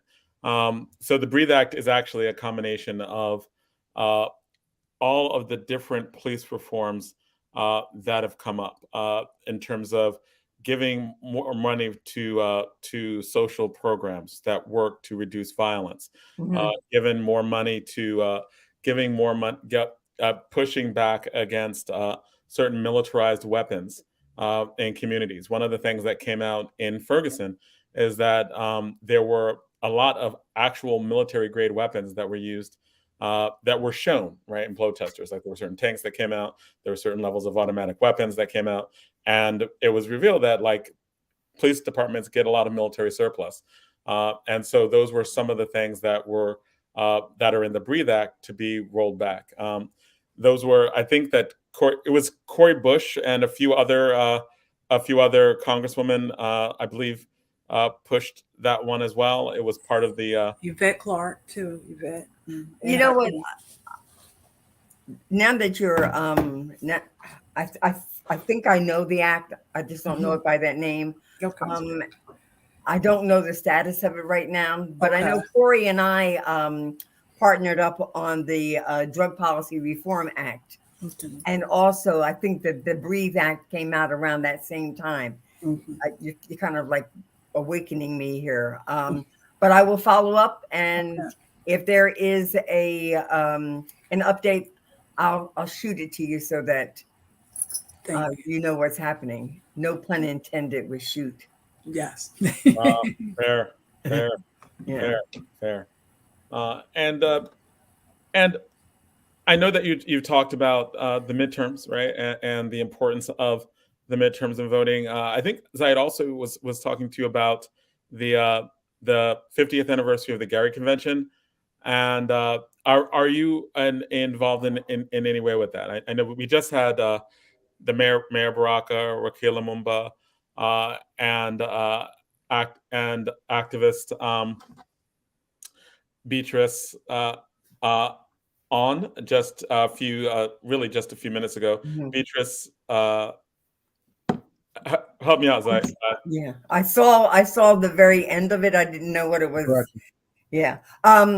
I have not been invited to any discussions yet, but I'm open. So if someone reaches out. Because it was interesting, because the last time you were on, it was great, because you were talking about exactly what the convention is, right? Yeah. You were like, there has to be a Black agenda. There has to be people coming together from different ways to have a common thing to talk about, a platform. Like what you were saying the last time you were on struck all of us, because we're all in some way involved with the 50th anniversary of the Gary Convention, right? So I know that so everyone like just was like, wow, she is literally mentioning everything that the convention actually is, bringing Republicans and Democrats together, right? Like bringing different people from different points of view, like wildly different points of view together to come up with a common agenda of unity without uniformity, right? We don't have to agree on everything to agree on some things that we all agree on that are fundamental and that need to be passed and need to be prioritized. So that's why we asked you about that again. Do you have what are your memories of Gary, if you have any, man? Because it was a long time ago. What do you have any memories of Gary? I have memories of that period of time where I felt that we were healthy in our demonstration of enough is enough and we're not taking any more, and that we will be respected and we have value. And that there are fundamental things that we agree on, that education, decent housing, protection from any kind of abuse, opportunities, things of that nature. For me, the whole devising a Black agenda is about coming together on those sort of mega things that are really important. Like Dr. Martin Luther King, he spoke about the impact of disparities in healthcare as being so destructive to our community. Yet when we talk about him, we don't generally talk about that issue. But as a collective and as a community, we need to come together and have those discussions about what does healthcare look like? What must it be to make sure that our parents, our grandparents, people my age, our youngsters are not being denied the kind of healthcare that ensures they have the full life that was intended for them. What about our education? We put a lot of money in education. They keep talking about New Jersey having one of the finest education systems in the country. You and I know that's a tale of two cities. How do we get to be a part of that narrative? A tale of two New Jerseys. Pardon? A tale of two New Jerseys. Well, yeah. The tale of two New Jerseys. How do we get what would it take for us to become a part of the positive narrative, our being a part of that? And so, like I said to you, if there is a planning committee and they want any of our input, I'd be glad to participate in any way that they determine would be helpful. We're going to see that happens. I'm sure that's definitely going to happen. You'll definitely have people reaching out to you. And Congresswoman, I've been waiting for all the time. I lived up in North Jersey for a while, so I'm not just South Jersey. I lived in Newark, East Orange, all up there for a while. So sometimes they forget us.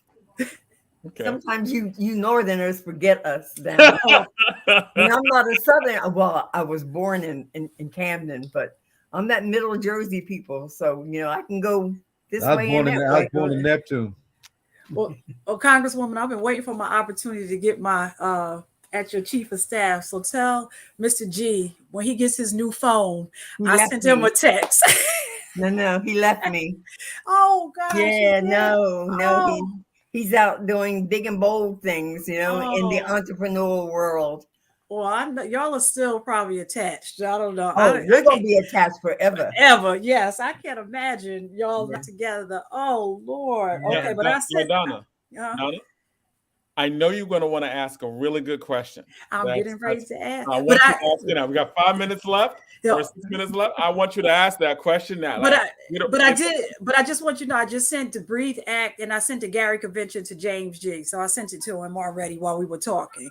So he'll get to me. Yep, he'll get it to you. Yeah. So the most important question of the night, and I have to tag, this is as we go into that question, this is the weekend of the Marion Wright Edelman Conference. So in honor of Professor, good Lord, Price. This is his weekend. Marion Thompson, right? Clement Price. Clement Price, man. I'm getting all these names. Dr. Price's convention. She's the youngest one on this call. You know that, right? Yeah, but I love Dr. Price. This is his weekend. So that we would all be out at Rutgers this weekend. But that being said, Congresswoman, what hip hop artist, individual group are you listening to that's inspiring you? Donna, I thought you were going to wait for that question.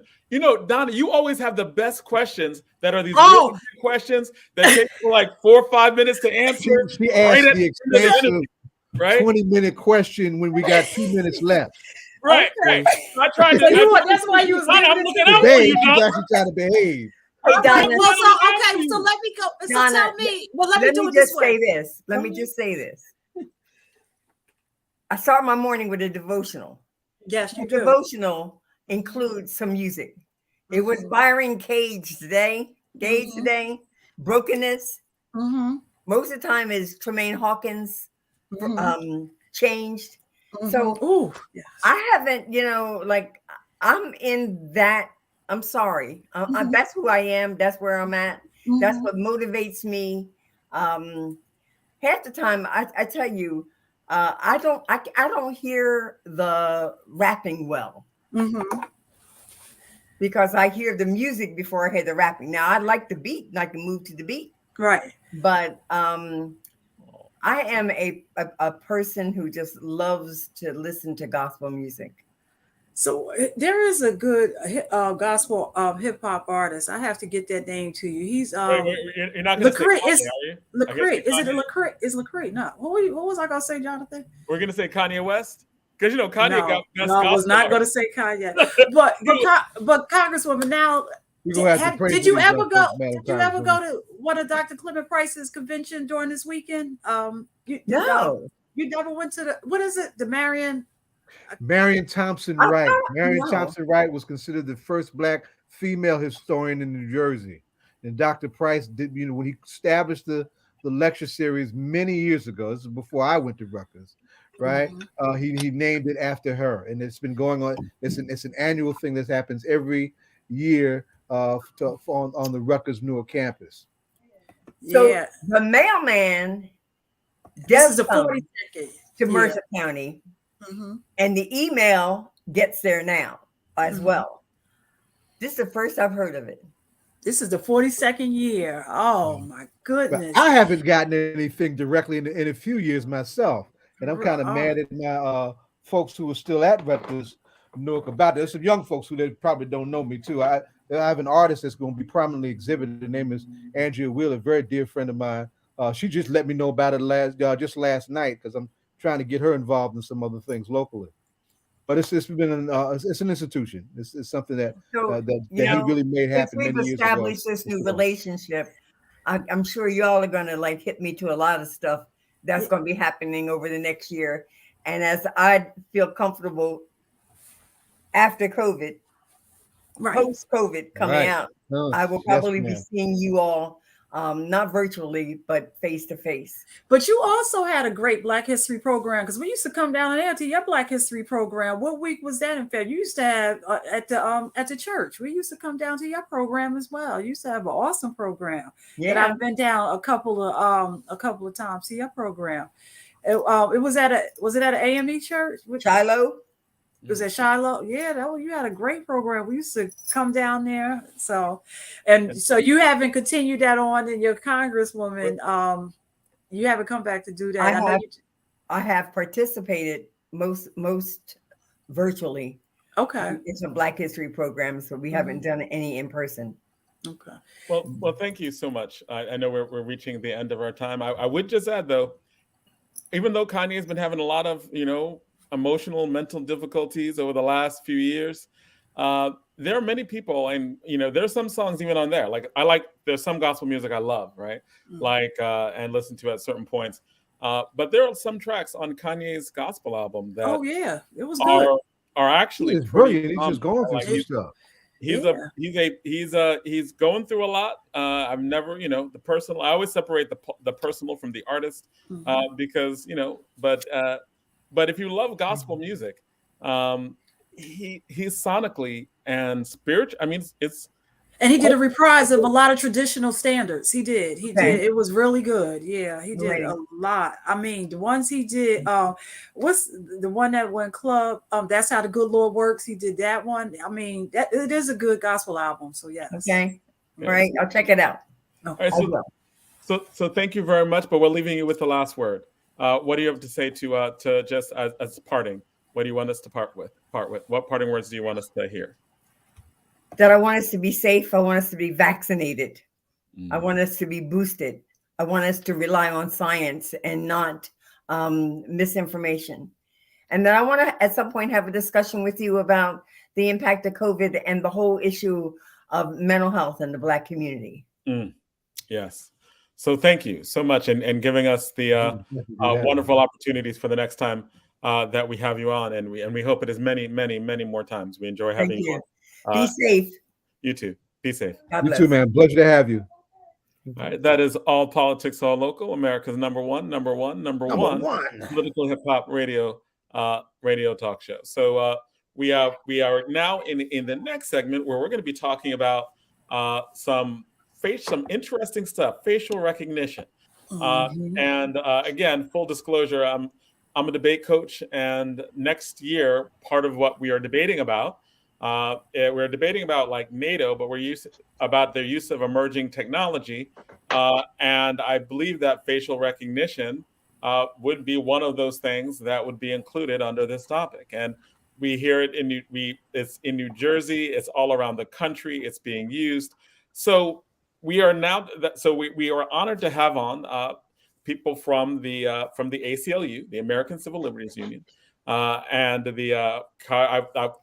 I have to renew my membership because, in all honesty, I joined in 2016, a day in November of 2016. I'm not telling you which day, but there was a particular day in 2016 that the NAACP and the ACLU just had lots of membership increase, right? Well, I was part of that wave, and I know that I need to renew my membership because, still need it, right? So I'm sure I'm surprised you haven't been bothered about it yet. Not as much as I should have been, right? But I do need to become a card carrying member of the ACLU again. So welcome on the show. And Baba Zaid, do you want to give us the Baba Zaid introductions? Well, yeah. Well, there is the advent of facial recognition technology, but there's also the fight back and the resistance to facial recognition technology. Just this past Tuesday, New Jersey. Can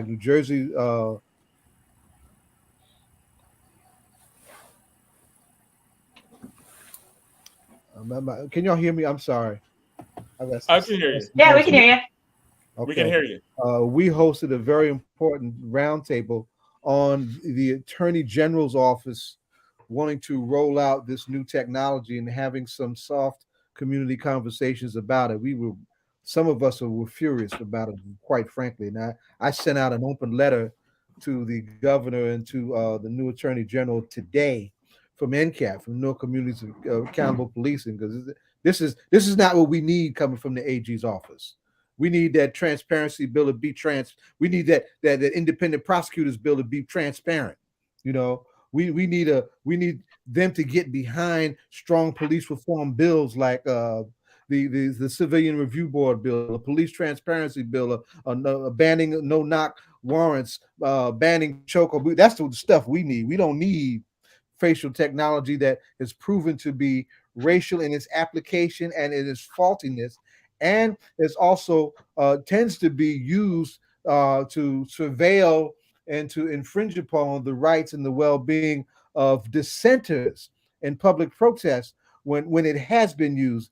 And we can see, we have records of that, we have evidence of that just right across the water in big bad liberal cosmopolitan New York City. Yet at the same time, we have cities like San Francisco and Boston and Portland who've said no to racial technology. We've had Amnesty International as an international human rights matter of urgency say no to facial recognition technology. So as the Attorney General begins to have these soft discussions, and they want to have their comments by early March, we want to do more than talk. We want to get ready to mobilize and organize to resist this. But it's important to have some educational time, right, to break down just what this is and why we think it's so dangerous. We have Dillon Reisman, a strong voice, a real tech-savvy person who was strong on this issue, and from the Office of the Public Defender, right? We have Jessica Spencer, right, who can turn out the value of how we're going to fight this on the legal side and what it means for us as a challenge to our legal protections and our legal civil authority, right? So we're going to spend a few minutes and let them unpack that. Welcome both of you to All Politics Are Local. Jessica, I thought that OPD was Orange Police Department, but that's not. Oh no. I forget that that's how some people read that acronym now. We can't take that out of nowhere. You might want to actually, Jessica, you might want to fix that, right? Because you're a public defender, and people are how do I change OPD? that? OPD. I don't know how to change it. I've never been on this platform before, but I will work on that in the future. Okay, I'm Orange, born and raised. Orange people will read that as Orange Police Department. Oh, good Lord. No. OPD? Office of the Public Defender. Okay, great. Yeah. I practiced in Essex for a while, though, and litigated many cases against the Orange Police Department. So familiar with them. But Mayor Warren was on a couple of weeks ago. He was like, Jessica, you on the payroll? I didn't know that. Funny. No. So facial recognition technology, what's up with it and what to be done? Dillon, why don't you start? I can start us off. Go ahead, Dillon. Yeah, no. So, I mean, I think it was all said, the Attorney General is starting to consider these rules or put out this policy saying, hey, we're going to start looking at facial recognition technology in the state and its use by law enforcement. And, they put out this portal saying, there are some things that maybe it shouldn't be used for, some things that, some weight we should controls on how it's used by the police and by law enforcement, and maybe some technical metrics to make sure it's accurate enough. But one thing I think we're really here to talk about today is that, in our view, that's completely inadequate. I mean, what we're talking about is a really dangerous new technology that, threatens to identify people in public at the push of a button.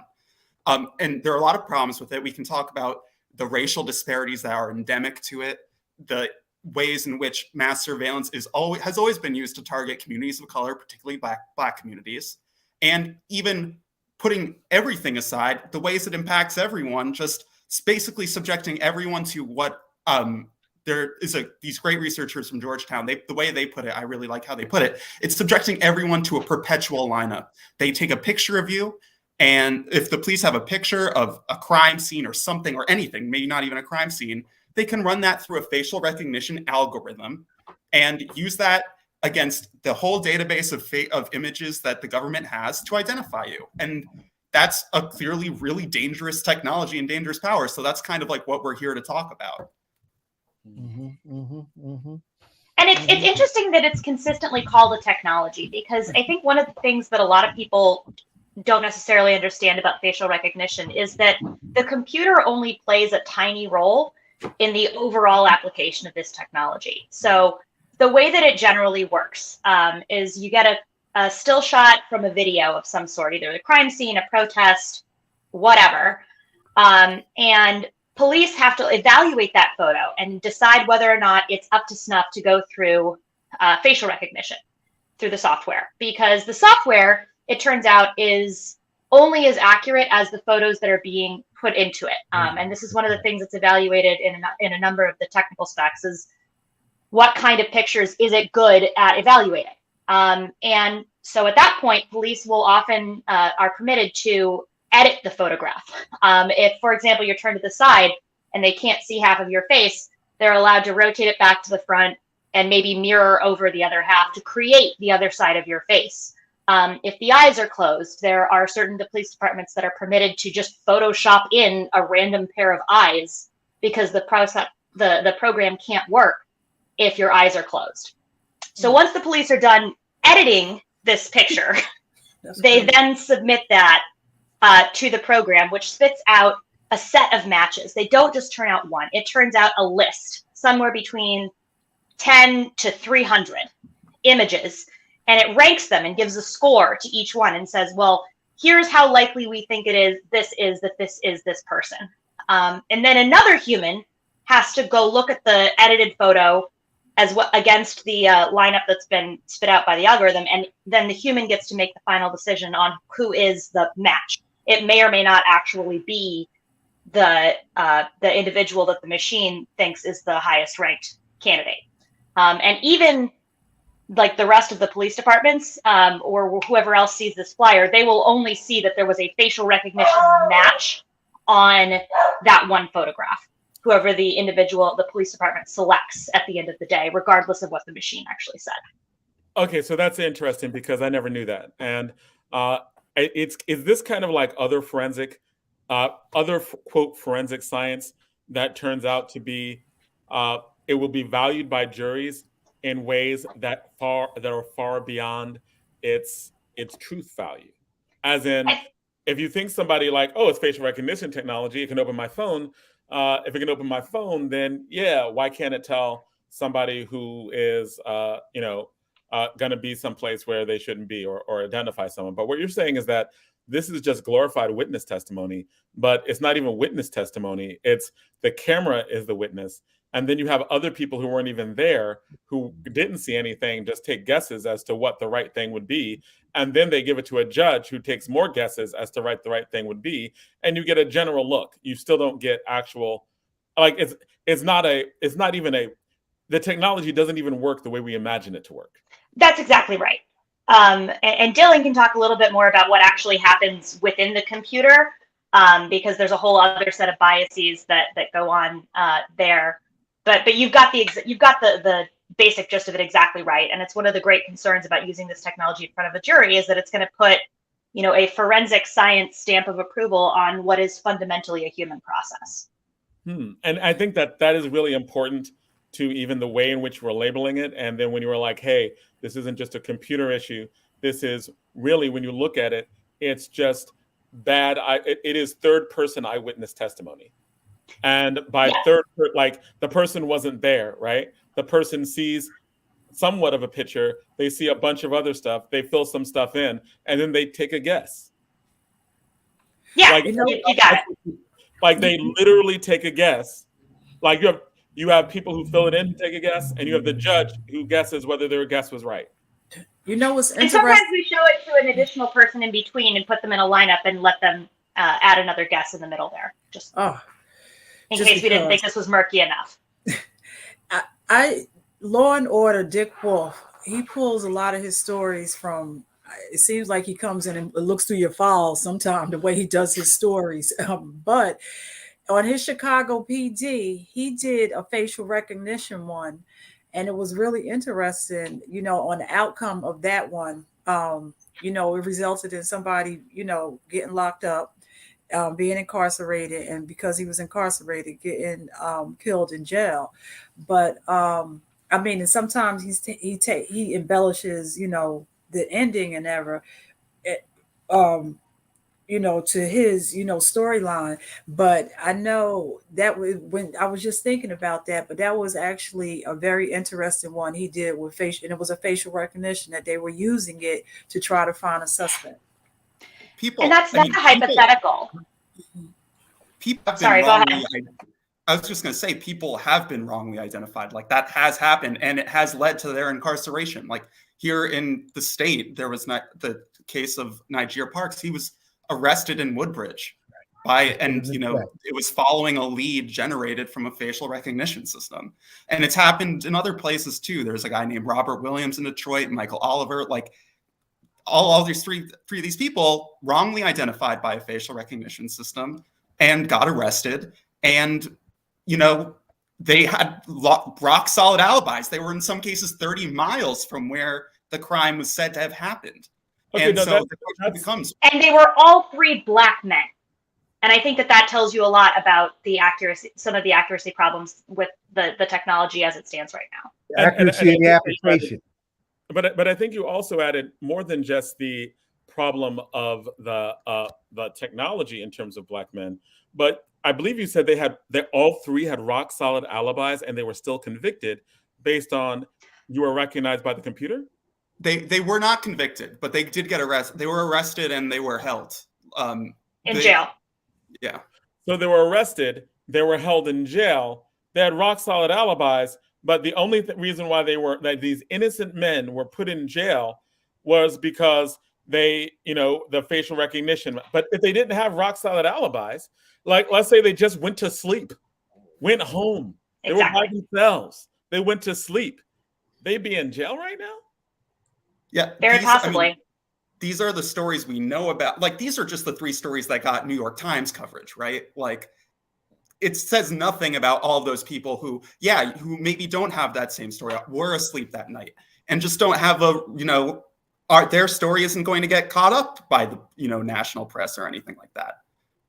So it happens. And I just, one thing I want to add is the thing that Jess has really been describing, the phrase, and like, this is a useful phrase for people who are interested in this topic. The phrase is like, these are socio-technical systems. They are built by people. They have human biases baked in, either consciously or unconsciously. And then the ways they're used and deployed depend on the actions of people. That's the part that Jess was explaining. Mm-hmm. So that's the socio-technical nature of this, is where these things, where a lot of this goes wrong. And I like the term you said, socio-technical, as in, and that really goes to Jessica's point when she first raised, and that it's really like third party eyewitness testimony, because it's third party. The only eye is on secondary information, and then another eye on more secondary information. So now you have even more, like it's like almost the way you're describing it. It's a glorified game of telephone. But I think that's not that far off. Or a 2022 version of telephone. Right, like we're not standing in the line like telling a story. Now we're Well, and it's particularly complicated specifically in the arena of identification, because New Jersey law has already recognized that human beings are fundamentally not very good at recognizing other people.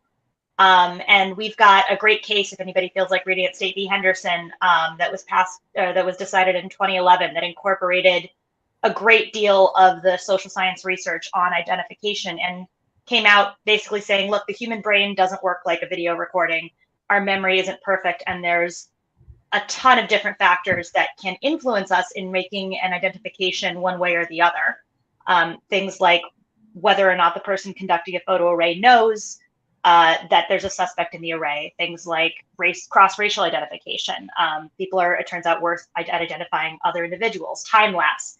And all of this technology runs the risk, carries with it all of those existing risks for basic eyewitness identifications that are then compounded by the sort of telephone effect that we've been talking about. Mm-hmm. Mm-hmm. So, in this climate, where we just had the same state leadership approve of a horrible bill that allows the police to check their video footage before they implement their reporting of the use of force, in this climate where they have not implemented any meaningful police reform laws when they had every opportunity to do so. That we basically blew our George Floyd moment, if you will, right? How do we? What should we be doing to hold back, to push back, to resist this gentle advance that is being softly pushed forward into our community? How do we push back against this? What say y'all on that one? Because that's the real thing we really need to be talking about. Yeah, I think I was talking to someone the other day. There's this really great person who works at, and this is going to sound like bias, but like at the ACLU of Massachusetts. But they're their name is Cade Crockford. They're one of the national leaders in facial recognition regulation. They kind of led the charge in Massachusetts. And one thing that I was talking to them about was that the local level is so key, especially in a place like New Jersey, where we have such poor police transparency. You've got to start with your local towns, your local communities. That's what you mentioned before. You have municipalities leading on bans on facial recognition: San Francisco, Portland, Boston, all of those things. And then there are tons of towns elsewhere. I actually think Teaneck, New Jersey, I haven't looked into it, but I think Teaneck has a facial recognition ban on the books. But it starts at that local level, because that's what's going to build sort of political will and political interest in saying, hey, we don't want facial recognition in our communities. But that's not to say, I mean, we need a state, we need the state to pay attention to it, because honestly, when you're looking at facial recognition systems, a lot of what's happening is that the state, I think Jess can speak more to this, but as long as it's in the state's control to use these technologies, there's always the possibility that someone could go to the state, and a local police department could go to the state and ask them to run facial recognition searches, or ask another state to run facial recognition searches against their database of people, either using maybe their database of DMV photos, using their database of mugshots. And so there has to be some sort of rules at the state level that protect our privacy and protect the data that they already have. But at the local level, at least, we can make our local communities say, no, our police departments, our people cannot use facial recognition. But I think it has to start at that local level. I definitely agree with Dillon. Go ahead, I apologize.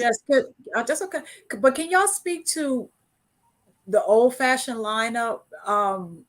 How reliable is that? Like, if we bring 5 people in there, and I know they might go get a police officer, have him, they do different things with the lineup. How reliable is the lineup? Is the old-fashioned lineup? Fundamentally, not very reliable. And that's exactly what the Henderson decision is designed to speak to.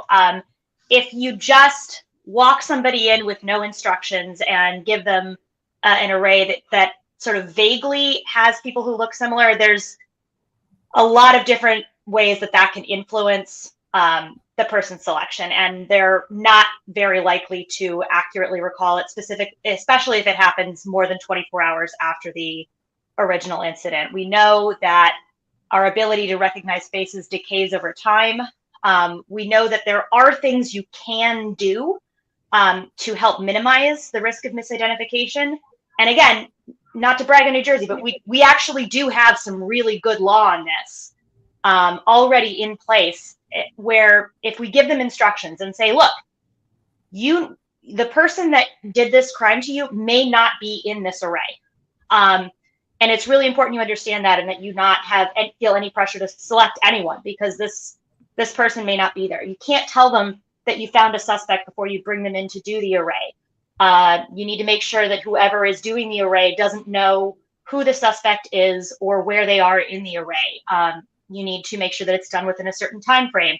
And all of this can minimize the risk of misidentification. But if you're talking true old school, like just walk into a room, you got 6 guys against a wall, wearing, who knows what kind of different types of clothing, different types of hairstyles, we're fundamentally, that's just not reliable. Oh, wow. So really, you're saying that when it comes down to even eyewitness testimony, when you're bringing in someone after the fact, they change their hair, they have glasses on, they, or context or whatever, right? Like the fact that you're saying, do they look like they looked in the moment? And especially if it's, around trauma or it's a fleeting moment or seconds, then it is very difficult to say that you've gotten the right person from. That's exactly right. And it's a really challenging thing. For some reason, I don't know why. New Jersey police really struggle to conduct these procedures appropriately. And I would understand that if we didn't have this very clear law under State v. Henderson that basically sets out, here is what you need to do to have this be even a little bit close to being reliable. And it should be as easy as rattling off the Miranda rights. Yet somehow there's always pieces that aren't done. There are questions that aren't asked. There are instructions that aren't given. The arrays are composed in a way that clearly highlights one person over the others. And you get instances where the arrays are conducted by the lead investigating officer, who is not supposed to have anything to do with it. I actually represented a client who served 6 years in jail after being wrongfully identified by a woman who actually didn't want to come back and make an identification. The police called and tried to schedule one 3 times and she refused. And then they showed up at her door with the array and said, we really need you to do this. And even then didn't do the video recording properly. And that guy, was convicted. That held up in front of a jury and was convicted and spent 6 years in jail, in prison. And we recently got his conviction vacated and he's got a new trial coming up. But these aren't hypothetical risks. This still happens in 2022. So what you're saying is that if we allow this new form of technology, or really of socio-techno evidence, right? If we allow this new form of evidence, we are simply allowing a new way that, and not even new because it's been happening, for Black people to be wrongfully convicted. Black people, specifically Black males, Black people in general, Black males specifically, to be wrongly convicted and spend time in jail being innocent. I would agree with that, although I would note that the technology is actually so far shown to be worst at matching with dark-skinned women. Black women. Yeah, it's the error rates are about 34% higher for dark-skinned women than for light-skinned men. So in terms of the potential for arrest, right? Like the reason why you talked about the cases was just because of Black males in general are targeted more. But in if we're looking at what it can do, it actually poses, in terms of percentages, greater risk for Black women who have this used against them. As in, it is even less likely to be accurate. I think that's right. Dillon, you sounded like you had something to throw in on that. Well, I was just going to say that, this is a great discussion and really important. But one thing to sort of emphasize is that, with every time the police use facial recognition, it's going to generate a list of candidates that's going to just subject more predominantly Black people to suspicion and surveillance. One thing to emphasize about this process, though, about, the errors of eyewitness testimony, the errors of the identification process, is even if the technology worked perfectly, it would still not be okay. It would still be deployed in communities of color more than other communities. It would still be trained on people of color more than other communities. It would still limit people's ability to protest safely without knowing that the government would be intruding on them. There's a lot there to talk about too. Even if you assumed the best of the technology and the best of the procedures. And I think that's something that's really important to remember. Okay, so let's just clarify this one thing, and then let's go there, right? The one thing to clarify is, in the current iteration of this technology, right? The current way this technology is used, it inherently draws innocent people in, because the process is for the computer to generate usually more than one match. It seems like the process, right? That inherent in the process is absolutely involving innocent people, because in the process generates, our normal part of the process is that it generates innocent people. Every time you use it, you are exposing innocent people to scrutiny, to potential Fourth Amendment violations, right? Because there's at a certain point when you know that if it pumps out 4 people, at least 3 of them are innocent. Yeah, right. And usually more, usually all 4. Right. It could be all 4. Could be all 4. Actually, no, at least 3.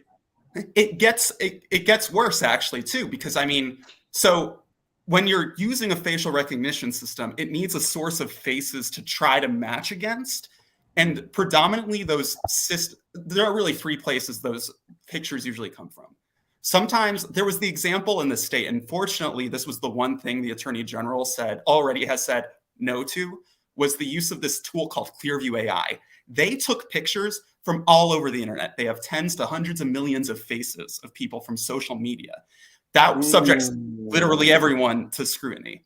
But putting that aside even, the other 2 sources you've got mostly are the state's DMV database, which I don't really know about if we're using that in the state. I mean, I think Jess could speak to that if Jess knows something about that. But the other source, and the very common source that's used, are mugshots.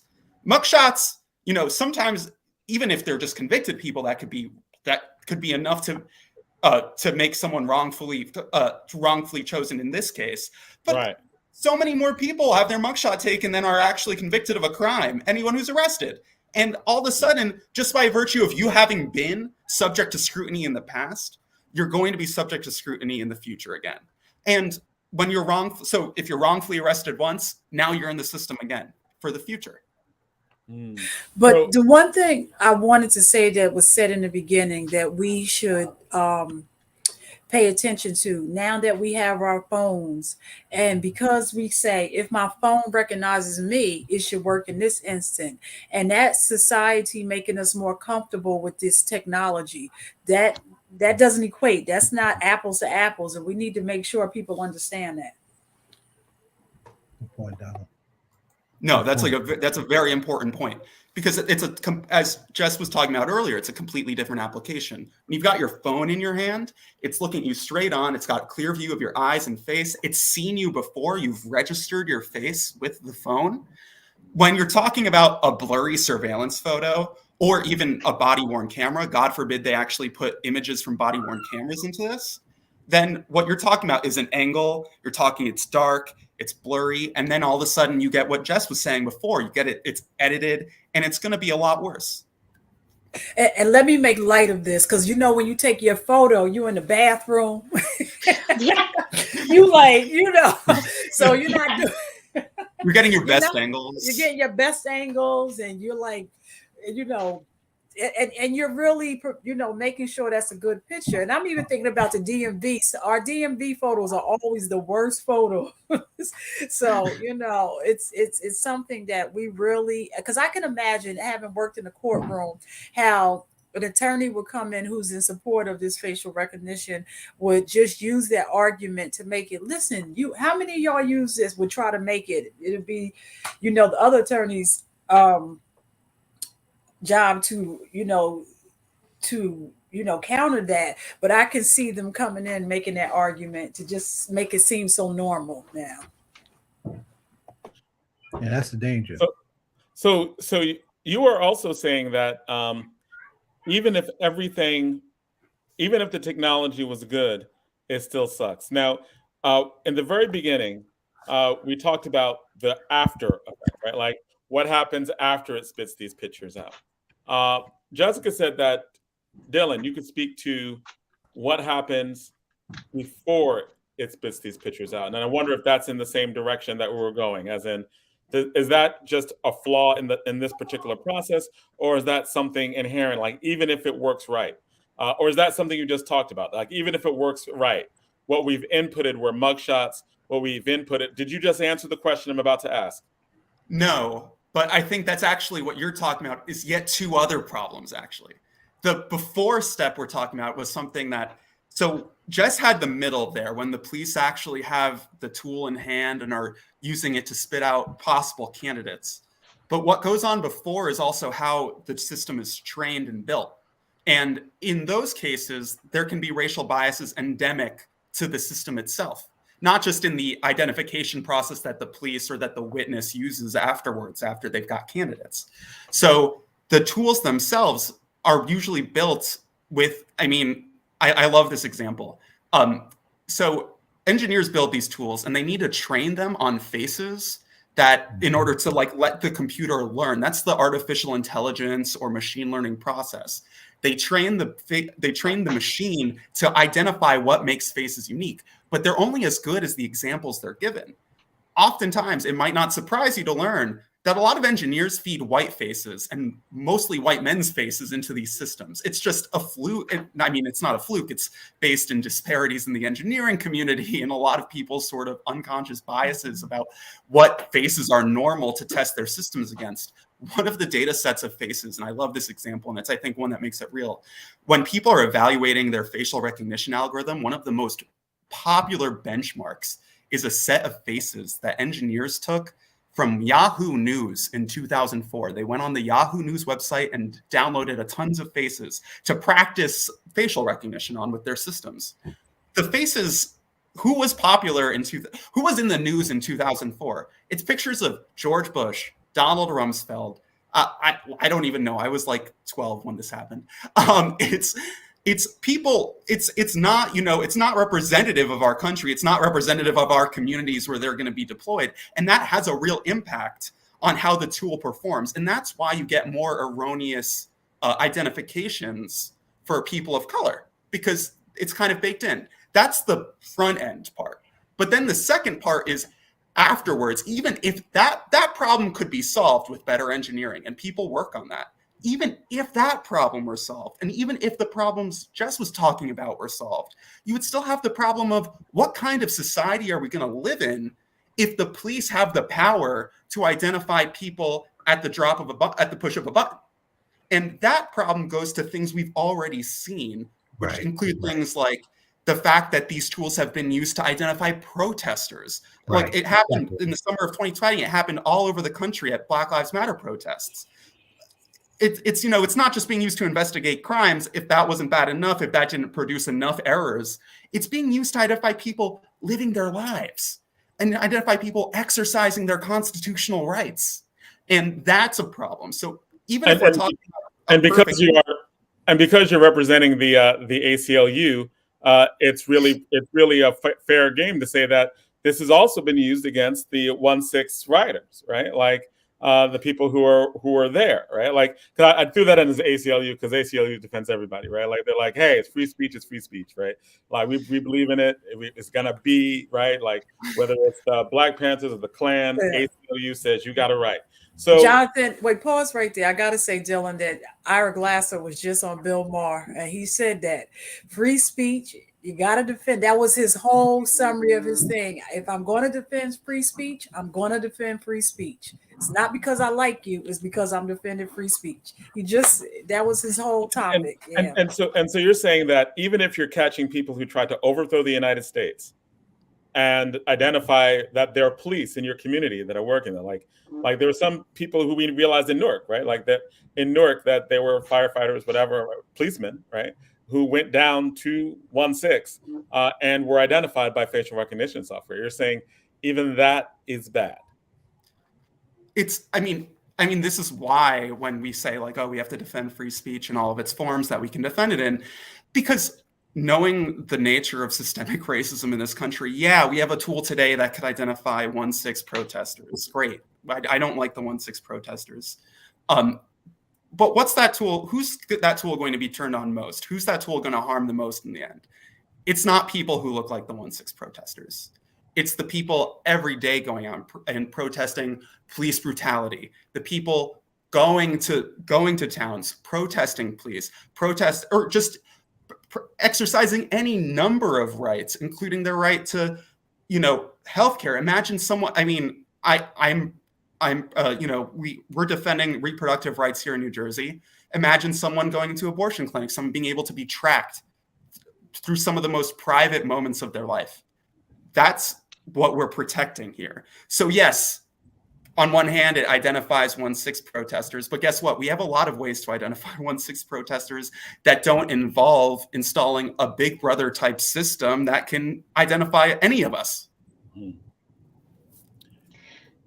I do want to jump back to one point that was raised, I think by Bethany very early in the process, which was what can we do? And Dillon's completely right. Starting at the local level is really important, but we do have a moment now where the Attorney General has asked for public comment on this. And I'm going to put in the chat the link to the portal. There's a portal you can go on to. Anybody can go on and sign on and say anything from an incredibly detailed analysis of why this technology is a problem to just, this is a problem, a solution that there is no problem that we need it to solve.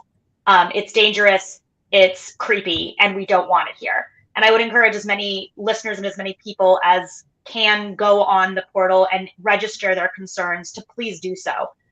Because we'd really like it to be very clear that this is not just a couple of, sort of liberal leaning organizations that are concerned here. This is everyday people who are concerned about its impact on their life. And just to take the last thing that you said and to press with that, there's increasing crime rates, right? And people are going to be like, well, crime is increasing. We need new tools by which to fight crime, right? And when you're saying, hey, it's wrong just because we don't want the Big Brother, big state. And I'm saying this in terms of devil's advocate, but you're like, hey, look at those white liberals, right? I don't know where they live. They don't live where we live. That might have to deal with issues of crime, right? There was the real card carrying ACLU member and a public defender, right? Like people who don't care about crime in your communities are saying we don't need this technology. What if, right, you could need it to identify someone who's running away with a missing child, or like one of those Amber Alert things? What if we need it to identify? It's kind of like the Dark Knight scenario, right? What if we need it, like even though it may be an invasion of privacy, what if we need it to stop Joker, child molester, serial killer, right? Like people who, or person who just got away with doing something that was shocking and horrible and endangered the community and made the community feel like they can't go out of their house. Drug dealers who may be threatening the community in particular ways that frighten people from coming out of the house. What do you say to that? So that's always going to be a balance for any implementation of any new form of law enforcement in any context. But what I would say as to this technology specifically is that it is riddled with so many flaws that we cannot say for sure, or even with any reasonable degree of confidence, that the person arrested for kidnapping a child with an Amber Alert out on the run, or the person who is alleged to be a drug dealer in a neighborhood and is terrorizing police, we can't be sure we're getting the right person. And that the dangers of wrongful arrests outweigh the need in this particular case to deal with arrests, because arresting the wrong person doesn't help anybody, and identifying the wrong person doesn't help anybody. And this technology is so riddled with flaws, both technological and human, that our confidence in it is not sufficient to justify the overwhelming intrusion on privacy and overall civil liberties. Like, as in, a number one way that it works is that it introduces innocent people. Like every time you use it, you introduce innocent people that can be subjected to harm. And I don't think a lot of people recognize that when you say facial recognition technology, they assume ding, match, and it's just like a phone and it's like 98% accurate. But really, the way you describe the way it works, it's like hundreds of percent inaccurate from the start, because it pumps out, like if it has 5 people, it pumps out 4 or 5 innocent people. Like at least 4 of them are innocent. The 5th one could be 2. It could be working at 0% that day, right? In terms of accuracy. And I think maybe that might be the most powerful argument, in that it ain't what you think it is. Like it really not what you think. Because when you came on, I thought camera, cell phone. And what Donna said, I can really see, right? Like a prosecutor going like, this is facial recognition technology. You have phones, recognizes your face. Like it is just so used so often, right? Like to open up your computer, to open up your phone. But to your point, it is not the details aren't really there, as in you actually train it on your phone. It takes all these different places before it can get it right. And it still doesn't get it right because often you have to retrain it again and there are glitches. And inherent in this technology is it's wrong this technology is wrong most of the time. Like by its use, we know that it is wrong most of the time. And it generates a lot of wrong leads. Yeah. Right. At best, it's right 20% of the time because to put out 5 names, at best, is 20% accurate. At best, 20% accurate in that case. Dillon Reisman, how would you, Dillon, how do you respond to that? Like, oh, white liberal, you're saving us, but this technology thing here, and you're like, but it's wrong just because, like, even if it worked, we wouldn't want this. So talk to me. Convince me. No, I mean, First, I endorse Jess's answer. Jess is really knowledgeable about the sort of the problems with eyewitness identification. But like, I would also just try to put those privacy concerns, this is the ACLU, we care about privacy and the right to protest. I try to make them more real than that. Like, yeah, on one side of that balance, you have it doesn't work so well. It's as you put it really well. It's bringing in innocent people. But on the other side of the balance, it's not just that it doesn't work so well. It's that right to protest matters. I mean, you talk about things like COINTELPRO, like from the 60s, times when the government has surveilled people who have been fighting for rights and fighting for freedom. Like, that's not a theoretical concern. Like, it really does. Like, the act of being surveilled changes people's behavior. It's been shown in studies. People are less likely to express themselves. People are less likely to participate in the public in certain ways. Their censorship, things like that, like people self-censor, people will restrict themselves. That is a real harm. Like, yeah, crime is like, I am the last person who would even in the ACLU even who would say that crime can't be serious. Like, crime is serious. Like, it's a serious problem. But we shouldn't take for granted that a new technology is going to solve the problem. New technology, new problems. It's going to change the dynamic of how we interact with communities. And that has to be better understood before we just deploy the systems on the streets. I mean, when you look at cities like Camden or Newark, I was just reading articles about the new massive surveillance networks that have gone out. Do you really want to live in a world where you turn down the street and you can be tracked like that? That might seem theoretical to people, but that is the stuff of like, I hate to use it, but like there are authoritarian regimes out there, and that is the road that we turn down with those things, with those systems. You get social control, you get people, you bring in a new vector for discrimination, and we have other ways of fighting crime. Maybe that massive investment in a new piece of technology could go to so many other public safety measures before it goes into the new fancy toy for police. And I do think that probably for me, hearing it, probably the most persuasive part was people change their behaviors when there's constant surveillance, and that chills it makes people scared to speak up against the government. It makes people scared to fight for their rights. Like, if you care about protest, which a lot of people don't. This protest is bad, but I think that now you're like, look, I mean, 1-6, you're mad. You're mad? You're mad that facial recognition got you? You mad? Right? But that's part of it, right? Like there are fewer people, like there are fewer like those white Republicans that came out to the 1-6, let's do it again rally, right? Like where they came out, and then there was a lot of people were like, they don't want to be surveilled. And they know that when they go out there, they'll be surveilled, and that chilled their speech, most generously saying, right? Like, so do you think that there is a way that this is both a liberal and conservative issue when it comes to this level of protest and surveillance and how it works?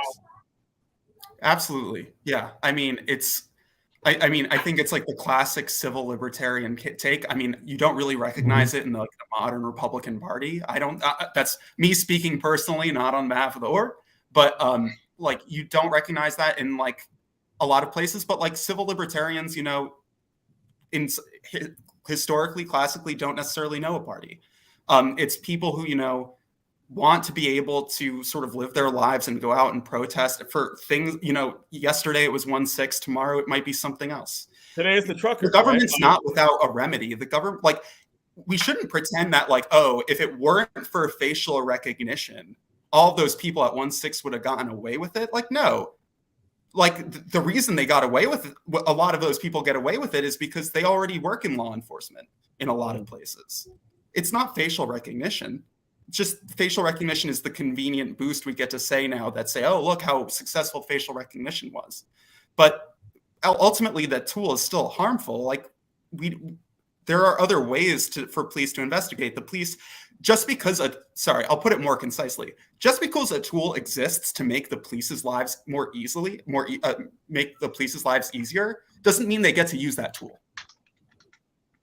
Which is why you have laws against illegal search and seizure anyway, right? That's why we have a Fourth Amendment.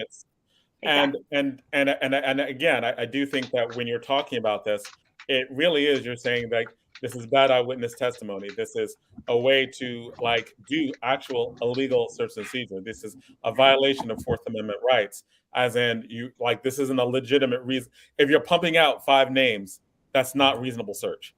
If you're like, it's one of these 5, that's just not enough. Right, like that's in no way is 20% reasonable search and seizure, or we need to revisit our interpretations. I know we are ending this segment. We're ending this segment. We have our DJ Rhino who is on for the state of hip hop. We're gonna have our DJ ask you this final question as we wrap up, and you can answer the question and give us your final words on this facial recognition technology. Well, first I want to say peace to both of you too. How are you? Yeah, so I mean, it's a political hip hop radio show, so we like to ask our guests, especially if they've been on here for the first time. This is for the first time. Yeah, right. So, and who is your favorite hip hop artist or group? Or who would you say in the hip hop culture, who would you say influences you or inspires you the most? Who gives you positive energy to move forward in your day in hip hop? I can go first. I think if I had to go with someone, I'd have to go with like what introduced me to hip hop probably, which I don't know if this is an embarrassing answer at all, but like thinking about when I was in middle school, who was big and who I still listen to today is I always go back to Speaker Box and The Love Below, and that's Outkast. Okay. So that's like, if there's a single hip hop album I listen to most, it's that, and I have to go with Outkast. All right. Okay, that's not a bad choice. Andre 3000. Great choice. Yeah. Now, Jess, is this the first time you're on our show? I thought we didn't have you on before. No, you had Jen Folletti on, who was one of my bosses, and she was originally going to be on tonight, and then opted for me to come in instead. That's my girl. That's right. So this is my first time, and I have to ask: do you want the honest answer or the well-researched answer? Yes, you want the honest answer. It's all right. Give us both, Jess. Give us both. Give us both. Yeah, exactly. So I'm not a big hip hop person. I mostly listen to soundtracks. So my actual honest answer is the Hamilton original Broadway cast soundtrack. Although I will say that because that introduced me to David Diggs, who I think is fabulous, and I admire his work in that amazingly. I have started listening a little bit with my husband loves that soundtrack. His other group, Clipping, which is fabulous. If other people haven't checked it out, that's great. My well-researched answer from my friends who listen to a lot more hip hop than I do was going to be Project Pat with the song "Cheese and Dope," which I did listen to this afternoon, and it's a great song. Okay. Hilarious. That is so good. That is a funny, very good response. You're like, nah, I have my real answer. It's Hamilton, right? And I've got my well-researched answer. But Jess, can I tell you, when I've listened to the Hamilton soundtrack, I probably went and bought 5 CDs and handed them out to different DJs and said, "This is so awesome. good. This CD." Do you have that, Rhino? Do you have the Hamilton soundtrack? Oh my God! Oh, I have to get that for you. I gotta get that for you. That's right. Don't buy it, Rhino. Let her give it to you. No, I'm gonna get it for you. I love that. Yeah, it's incredible. Highly recommend. Yeah, one of my youngest loves that. My sister loves that. My sister loves the Hamilton soundtrack. Made me watch the movie. You got one shot. That's right. I'll throw away a shot, man. Now you're talking about Eminem. You got one shot. Well, the great thing about the Hamilton soundtrack is there's a book that goes along with it that gives a lot of the annotations, but it draws on like decades of hip hop and weaves in the references in a way that's truly brilliant. Lin-Manuel's a genius. That is fair. That is fair. That's very fair, actually. So thank you so much for coming on the show. Thank you so much for being here, and thank you so much for talking to us about facial recognition technology. We want to definitely have you back on and talk to you. I also want you to talk to my debate students. We are debating a topic that's very much related to this all next year, where we're dealing with NATO and emerging technologies that include AI and facial recognition will be some of these emerging technologies that are being used. So we definitely want to have you on the show again. And I'm going to be reaching out to you, have some private conversations because we're setting up a little brain trust for our students as well. Yeah, so we'll definitely make that hookup. I want to shout out Zelly Money and Black Lives Matter Patterson because they were the first in our area to really come out strong against it. I put it in the chat. So I want to shout Zelly out. Zelly's been on too, by the way, Dillon and Jessica. So this is a door that we have open, for these reasons and these needs, right? So y'all let us know when something is up that you need to sound a drum on. One thing I wanted to say is I'd love to talk to your students, and also Zaid, your letter. I saw your letter. I hope it's out there. Yeah, now. it was brilliant. It was fantastic. I loved it. And there ain't nobody gonna publish it, but I'm glad y'all like it. I publish it in my. I'd publish it if I had an outlet. Right. Zaid, we're going to work on that. Your social media, Dillon, is your outlet. Your social media is your outlet. How many social media platforms do you have? Right. I got Twitter. I don't post to Instagram. We are getting ready to move to the next segment, but we wait. I got a question. Go ahead. Really, Donna? Really? Well, hey man, that's with Rhino. You see how she's doing you, Rhino? See how she's doing you? Oh man! Don't you get the Hamilton? No, because we got it. So Dillon, we do the state of hip hop, and Jess, we get ready to do the state of hip hop. And I don't know if you watched the halftime show. I'm trying to get to my DJ. I need to understand this halftime show, how he feels about it, all of this. I ain't watched the football since Colin Kaepernick took the knee. There is so much going on about the halftime show. And the fact, so we got to talk about that. So if y'all can, yeah. So thank you so much, and definitely come back soon. Sounds good. Thank you so much. We appreciate your time. Right on, y'all. Right on. All right, so we're getting ready to start the next segment, and so DJ Rhino, we have the state of hip hop. What's going on, man? What you got to say? You can start it off with what you want. Donna was stalling you out, man. She was taking you off your time. Well, go ahead, Rhino. Because I got to talk about only person. Kendrick Lamar just he gets me. But DJ, talk to us. Go ahead, Rhino. All right, so let me just start off by saying yes, Zaid. There are some of us that are still boycotting the NFL. Since Colin Kaepernick, since the understanding of, the background behind that whole situation, I didn't watch the game at all. For this purpose here, I did watch the halftime show.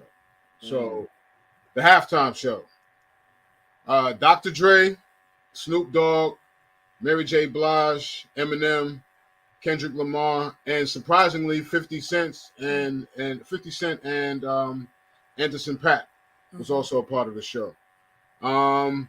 it was a huge blowout, man. I mean, everybody's been looking forward to this. You know what I mean? Since the the promos for it, it was a huge blowout. I mean, it was crazy. The setup was nice. I mean, actually, they had all of those black hip hop people, no country, western, or rock folks to go with it at all. This was my take on it, though. This was my take on it. Real quick, just overall, hold on. And I just want to say, Rhino, because remember, I just want to reflect that Jonathan, remember the conversations we had about. Did she freeze up? She froze up. Yeah, and one thing. Hold on. There you go. Donna, you all right, repeat yourself. I was just gonna say this was probably one of Jay-Z's impact on going to the NFL, but that's all. Oh yeah. Jay-Z's definitely behind. This is she making a point. She freezed. Jay-Z was the one to open the doors for something like this to be possible. You know what I'm saying? But overall, just looking at the performance, overall was flawless. I mean, there were no mistakes. There was nothing, crazy that took off. I mean, everything that happened on stage, and it was a flawless performance. My personal take, Mary J. Blige, I know I personally wanted to hear something more from her, or maybe just a different song choice. Now, I know the songs that were chosen were the Dr. Dre produced songs. So Family Affair, of course, she did that one, and then No More Drama. I was expecting Family Affair because of the Dre production, but I was kind of expecting her to do either Real Love or Be Happy. I was expecting her to do Be Happy and then do her Mary J. Blige dance and all that to Be Happy. Yeah, I was expecting Real Love, straight up. I mean, Real Love would have been nice. You can't be married on the national stage doing yours, and you don't do Real Love. Man. No, but I think No More Drama was probably the most controversial song that was there. It was No More Drama was her more. I'm sorry. Her No More Drama was probably in all the songs that were played was probably the most song that you could relate to what's going on today. Yeah, and I saw an interview with her just recently, and that's what she said. That was part of the reason why she went along with that choice, because officially it was Dr. Dre's choices anyway, because he was picking from his productions. But she went along, because she wanted to do something else too. But she went along with No More Drama, because for that same reason, she felt that it was just perfect for the time, the climate that we're in right now, the whole COVID and everything. So let me do No More Drama. So that was her reason for doing that. But it was still a great performance. She did her thing. Snoop was up there, Crip walking, doing his, representing Snoop. Yes. You know what I mean? Snoop looked good, yeah. And then Kendrick came out. And they said, now Kendrick was, oh my God. Kendrick came out there powerful. He had his army of dudes. It was almost like black M&Ms, because they all have golden afros, right? They all had golden fros. And so what was that? Yeah. That's what the golden fros was. A little. I mean, that's what it looked like. I don't know. His whole thing was a tribute to Dre. Huh? He was his thing was a tribute to Dre, given like Dre's history. They said his thing was a tribute to Dre and his time in the industry and everything. So if you listen to what he said, it was in relation to Dre's time in the industry and what he has the done. Whole Compton thing and everything. Yeah. And now, what did you think? Speaking of Kendrick Lamar, what do you think of him editing his own song? What? All right. Yeah, as in the part about the police is just gone, taken out. I didn't even realize that. I didn't even know. Yeah, he took that out. The part that was about the police in the song, he took out. But but that line could probably be as detrimental as Janet Jackson's nipple. So that's probably why he left that out. No, I got it, right? I got it. Think about it. They're already talking about Snoop Crip walking and the jail suits and the jail suits. Oh, they went bananas on all of that. And Eminem kneeling, which I didn't even realize, because I was too fixed on the fact that Dr. Dre was playing the piano at that moment. Because that's when Eminem kneeled, was when Dre was on the piano. I missed the kneeling part because I was watching Dre. Like, wow, he's playing the piano. But did Eminem really kneel? I mean, was that a thing? Because I'm like, dude, this he did. He kneeled when Dre started playing. No, I know he actually kneeled, but do we care? Like, I mean, was it really Well, symbolic? I mean, my thing is this. I know people were saying, all right, why is the white boy kneeling and exactly not Kendrick Lamar or somebody? You know what I mean? That was somebody. The criticism that was most on Sirius XM is why didn't everybody else join in and kneel with him? That was the criticism right there. Right. And then it was also the criticism, why were all those prisoners out on the in those prisoner suits? Yeah, the jail suits, right? And what was that dance? Just to hear people's interpretation of what they're singing, it was hilarious. Joe Madison, because he has there was a whole section of people that did not understand that culture at all. But the fact and who's what's his name? Rapper from Jamaica. Good Lord. He just came out with the album. He's out with Fat Joe and them. Oh, good Lord. Yeah, what's his name? I can't think. He just came out with the album. You loved his album in the beginning of the year. But what point did you want to make about it? Well, what he was saying, he had an opportunity to be at 3 of the rehearsals, and he was like, "Yo, if as a hip hop artist, if I've always wondered, have we arrived? He really Busta Rhymes.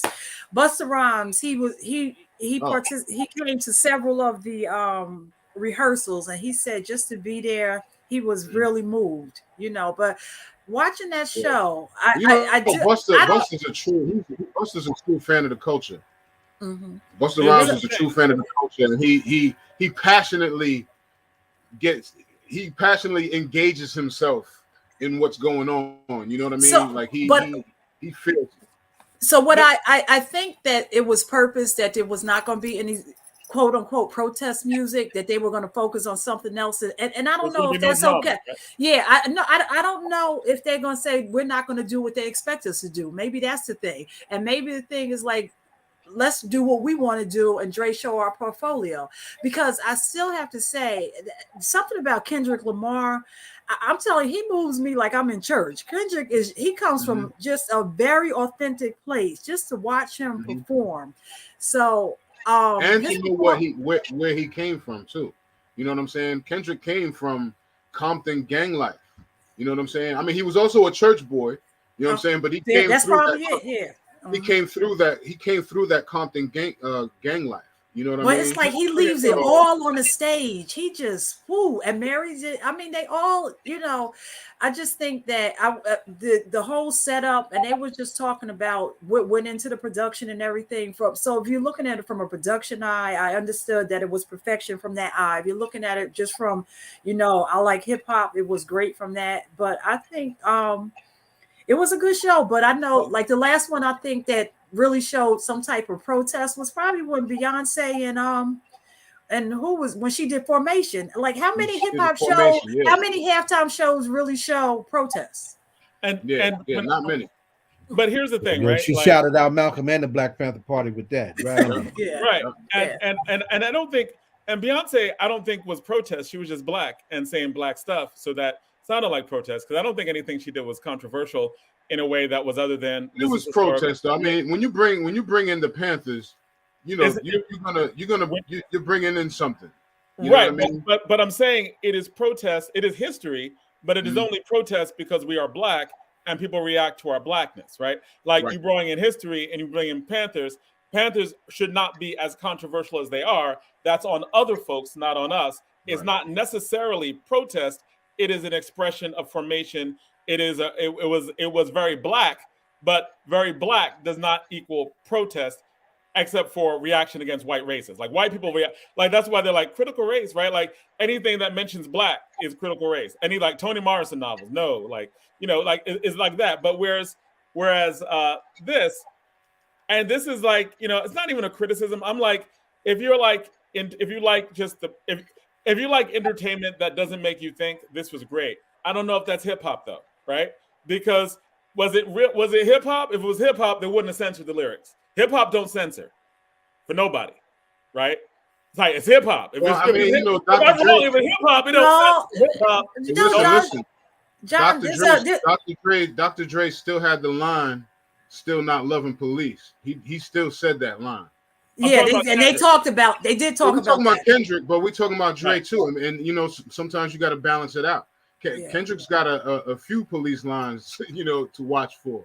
You know what I mean? But I think and so he censored his, but Dre kept his line. So the question: who can do it? Who can do it and get away with it? That's the question. But I'm not talking about get away with it, because in hip hop, isn't really about getting away with it, right? It's about doing what you need to do. Like Colin Kaepernick was real hip hop. It wasn't really about getting away with it, right? It was true in the moment. It was true to it. But just to that point, is this just like the commercialization and the commodification of hip hop to make it easier on the Super Bowl, to make it easier for racists to watch, to make it easier to not think like that? I mean, part of the criticism, and I don't know if I agree with the criticism. But part of the criticism is this was like milk and coffee, because it's hip hop, but it's hip hop without the in it. And in a time where they're not hiring black coaches, but we can celebrate blackness when Kaepernick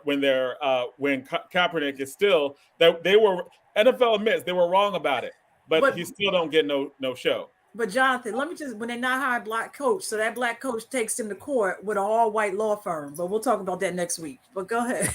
No, but I'm just saying, right? Like, I know, but but on that level, right? Like, I'm not even criticizing him for that, because how many of black law firms might have even actually not taken it? Yeah, we don't know. Yeah, we don't know. I don't know what the internal politics of that, because I know that there are some people who believe that, you know, certain black people might not want to take that risk for the same reason we're talking about in the halftime show, right? Where Eminem kneeled and, you know, other people did not. And Kendrick took the line out of his song, right? So different people might have reacted different ways. So I'm not even going to judge him on that, because I don't know the specifics on that. He can speak on that. I'll listen to him, right? So I'm not going to even level that as a criticism on him, because we don't know the other things because he put his whole career on the line, right?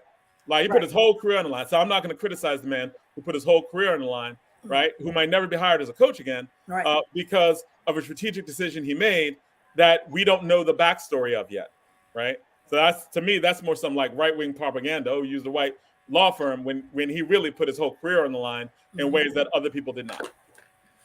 Okay. All right, real quick. Also, speaking of Dr. Dre, happy birthday to Dr. Dre. Today's his born day. Happy born to Dr. Dre. February 18th. Yeah. Also, speaking of Mary J. Blige, she also has a new album out called Good Morning Gorgeous. And it's a pretty decent album, man. I like this album. She's got, you know, one thing I always look out for when I'm listening to a new Mary J. Blige album, I'm always looking for that New York sound, because, you know, she's so New York. She always represented that New York hip hop, soul, R&B flavor. So I'm always looking for that. And she definitely has those on this album. She's got the rap stuff too. And one thing about Mary J. Blige, since she came out early 90s, she always kept whatever hip hop was going on, whatever type of hip hop, whatever artists were going on in hip hop. She made sure that she included them in her music, in her albums. So she's done that through throughout her career. And so as hip hop changed, she would have these different hip hop sounds included on her album. So whatever the hip hop sound is today, she's got some of that on the album too. You know what I mean? So you're gonna have a little bit of the trap hop, the trap hip hop stuff in there. But she's got some great songs on there. She's got a song on there with Anderson .Paak that I love. She's just got some real nice stuff. The name of the album is Good Morning Gorgeous. And it just dropped. Definitely check it out. It's Mary J. Blige. We're running out of time. So real quick, I also want to bring this up. It's been the talk of the time, and because of my own personal taste and flavors, my own palate right here it's something I was trying to avoid, but also for this, I had to get into it just so I can get a flavor of what it is that everybody's talking about. I don't know if any of y'all seen on Netflix Genius, the Kanye West documentary. No, have not. Check it out. It's supposed to be, I believe it's supposed to be 3 parts, because it says that it's a trilogy. I just saw the first part so far. I'm not sure how they're laying it out, if it's going to be like every week or what. But I saw part 1, and I gotta say, as much as I've totally just like left this dude alone, and like, you know, Kanye's Kanye, and you know, I'm leaving him alone, let him do what he does. watching this footage on this first part was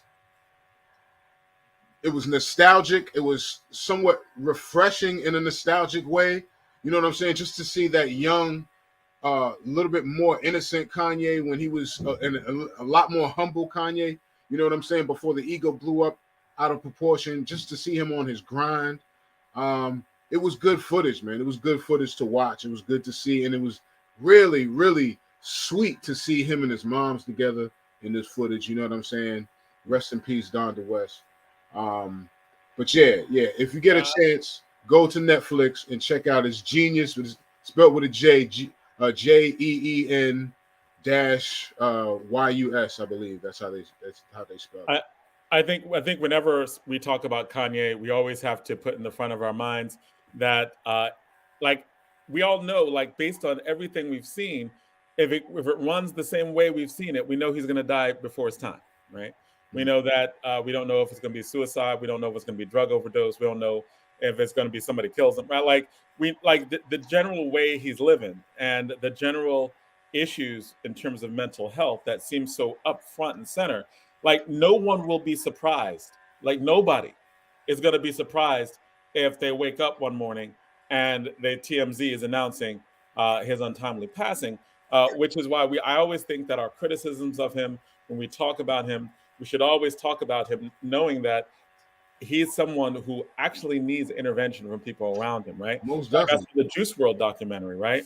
And the thing that struck me about the Juice WRLD documentary was that like there were people around who just did not care, like did not care at all. Mm-hmm. And I've seen that play out before too, where you have an entourage of people around you who are just around you for because of what you got. Right. For the party, for for the good times and all of that. Who was that out of the West Coast? Take care of you as a friend. I know I threw off the beginning of the show, so you didn't get to tell us about that T-shirt. What's the T-shirt for today? You guys get to it. Oh, I just got Parliament on right now because in all my West Coast homies, they get mad at me because they always tell me I don't rep West Coast enough because I don't have a Dr. Dre shirt. I don't have a shirt.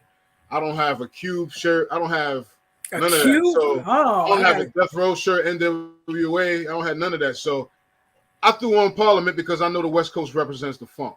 Yeah. So wait a minute. Now you know he's from coming out of Plainfield. Oh yeah, we know George. Yeah, we know tell George. Them West Coast folks, But I threw. Actually, George Clinton went to Newark Public School, right? That's right. Like yeah, he's from out here. He's from out here. But I'm talking about just the funk, the whole funk flavor. Right. West Coast has embraced that totally, and so that's why the West Coast put new legs on them in the last 10, 15 years. Oh yeah. With the whole G-Funk movement and everything, man. So yeah, that's why I threw it on. Cool. But I gotta get me. I'm still out for a Snoop Dogg shirt and an Ice Cube shirt for sure. Yes, you gotta get your Ice Cube. Oh my gosh, I love some Ice Cube. We are now past time, so just any closeouts, right? Because we're past time. We want to close it out. Thank our guests. Well, do we? All right, real quick. I just want to say also we didn't mention Tupac. They had Tupac in that thing too. I missed that part, but they said that there was a hologram of Tupac at the end. Oh, I didn't really? I missed that too. Yeah, I missed that part too. Yeah. But tomorrow, 3:00, twitch.tv/Rhino CMZ for the Saturday Shake Up, 3 p.m. tomorrow. I don't have any set focus on anybody's in particular, but I'm definitely going in tomorrow, 3 p.m. for the Shake Up. Check me tomorrow, twitch.tv/Rhino CMZ. Okay. Right. So only thing, like I said, this is the weekend of Dr. Price's event, and I believe it's going to be virtual. And I will send it to everybody because you said you didn't get anything, Zaid, and maybe we can put it up on the page. I haven't got anything in years. And then maybe next week we could talk about Beyonce's mother doing her Tina Knowles doing her fireside chat at Symphony Hall in Newark. We got to talk about that. Absolutely. Okay. And let's talk about and Zaid, do you have anything? Alice Wyndham. Goodbye, Alice Wyndham. Alice Wyndham was the last person to alive in the land of the living who was with Malcolm in Africa. Monday is the anniversary of the assassination of Malcolm X. 6 o'clock, Shabazz Center live on YouTube. Stream it, get it, right? We'll lift Malcolm up. X's in Malcolm is the answer. All right. Well, we want to thank our guests tonight. We had some great guests. We thank the mayor for the mayor's forum. Thank Congresswoman Bonnie Watson Coleman for coming on again to our show, and also thank the guests from the ACLU and the Public Defender's Office who really broke down this facial recognition technology in just some really positive ways. So thank you to all of our guests. We very much appreciate you being on, and everyone be safe for next week. And be safe. Enjoy yourself. Enjoy the switching weather from being 60 degrees to 30 degrees to 20 degrees. Cold as hell. That's right. Right. So thank you and be safe. See you next week. You don't stop.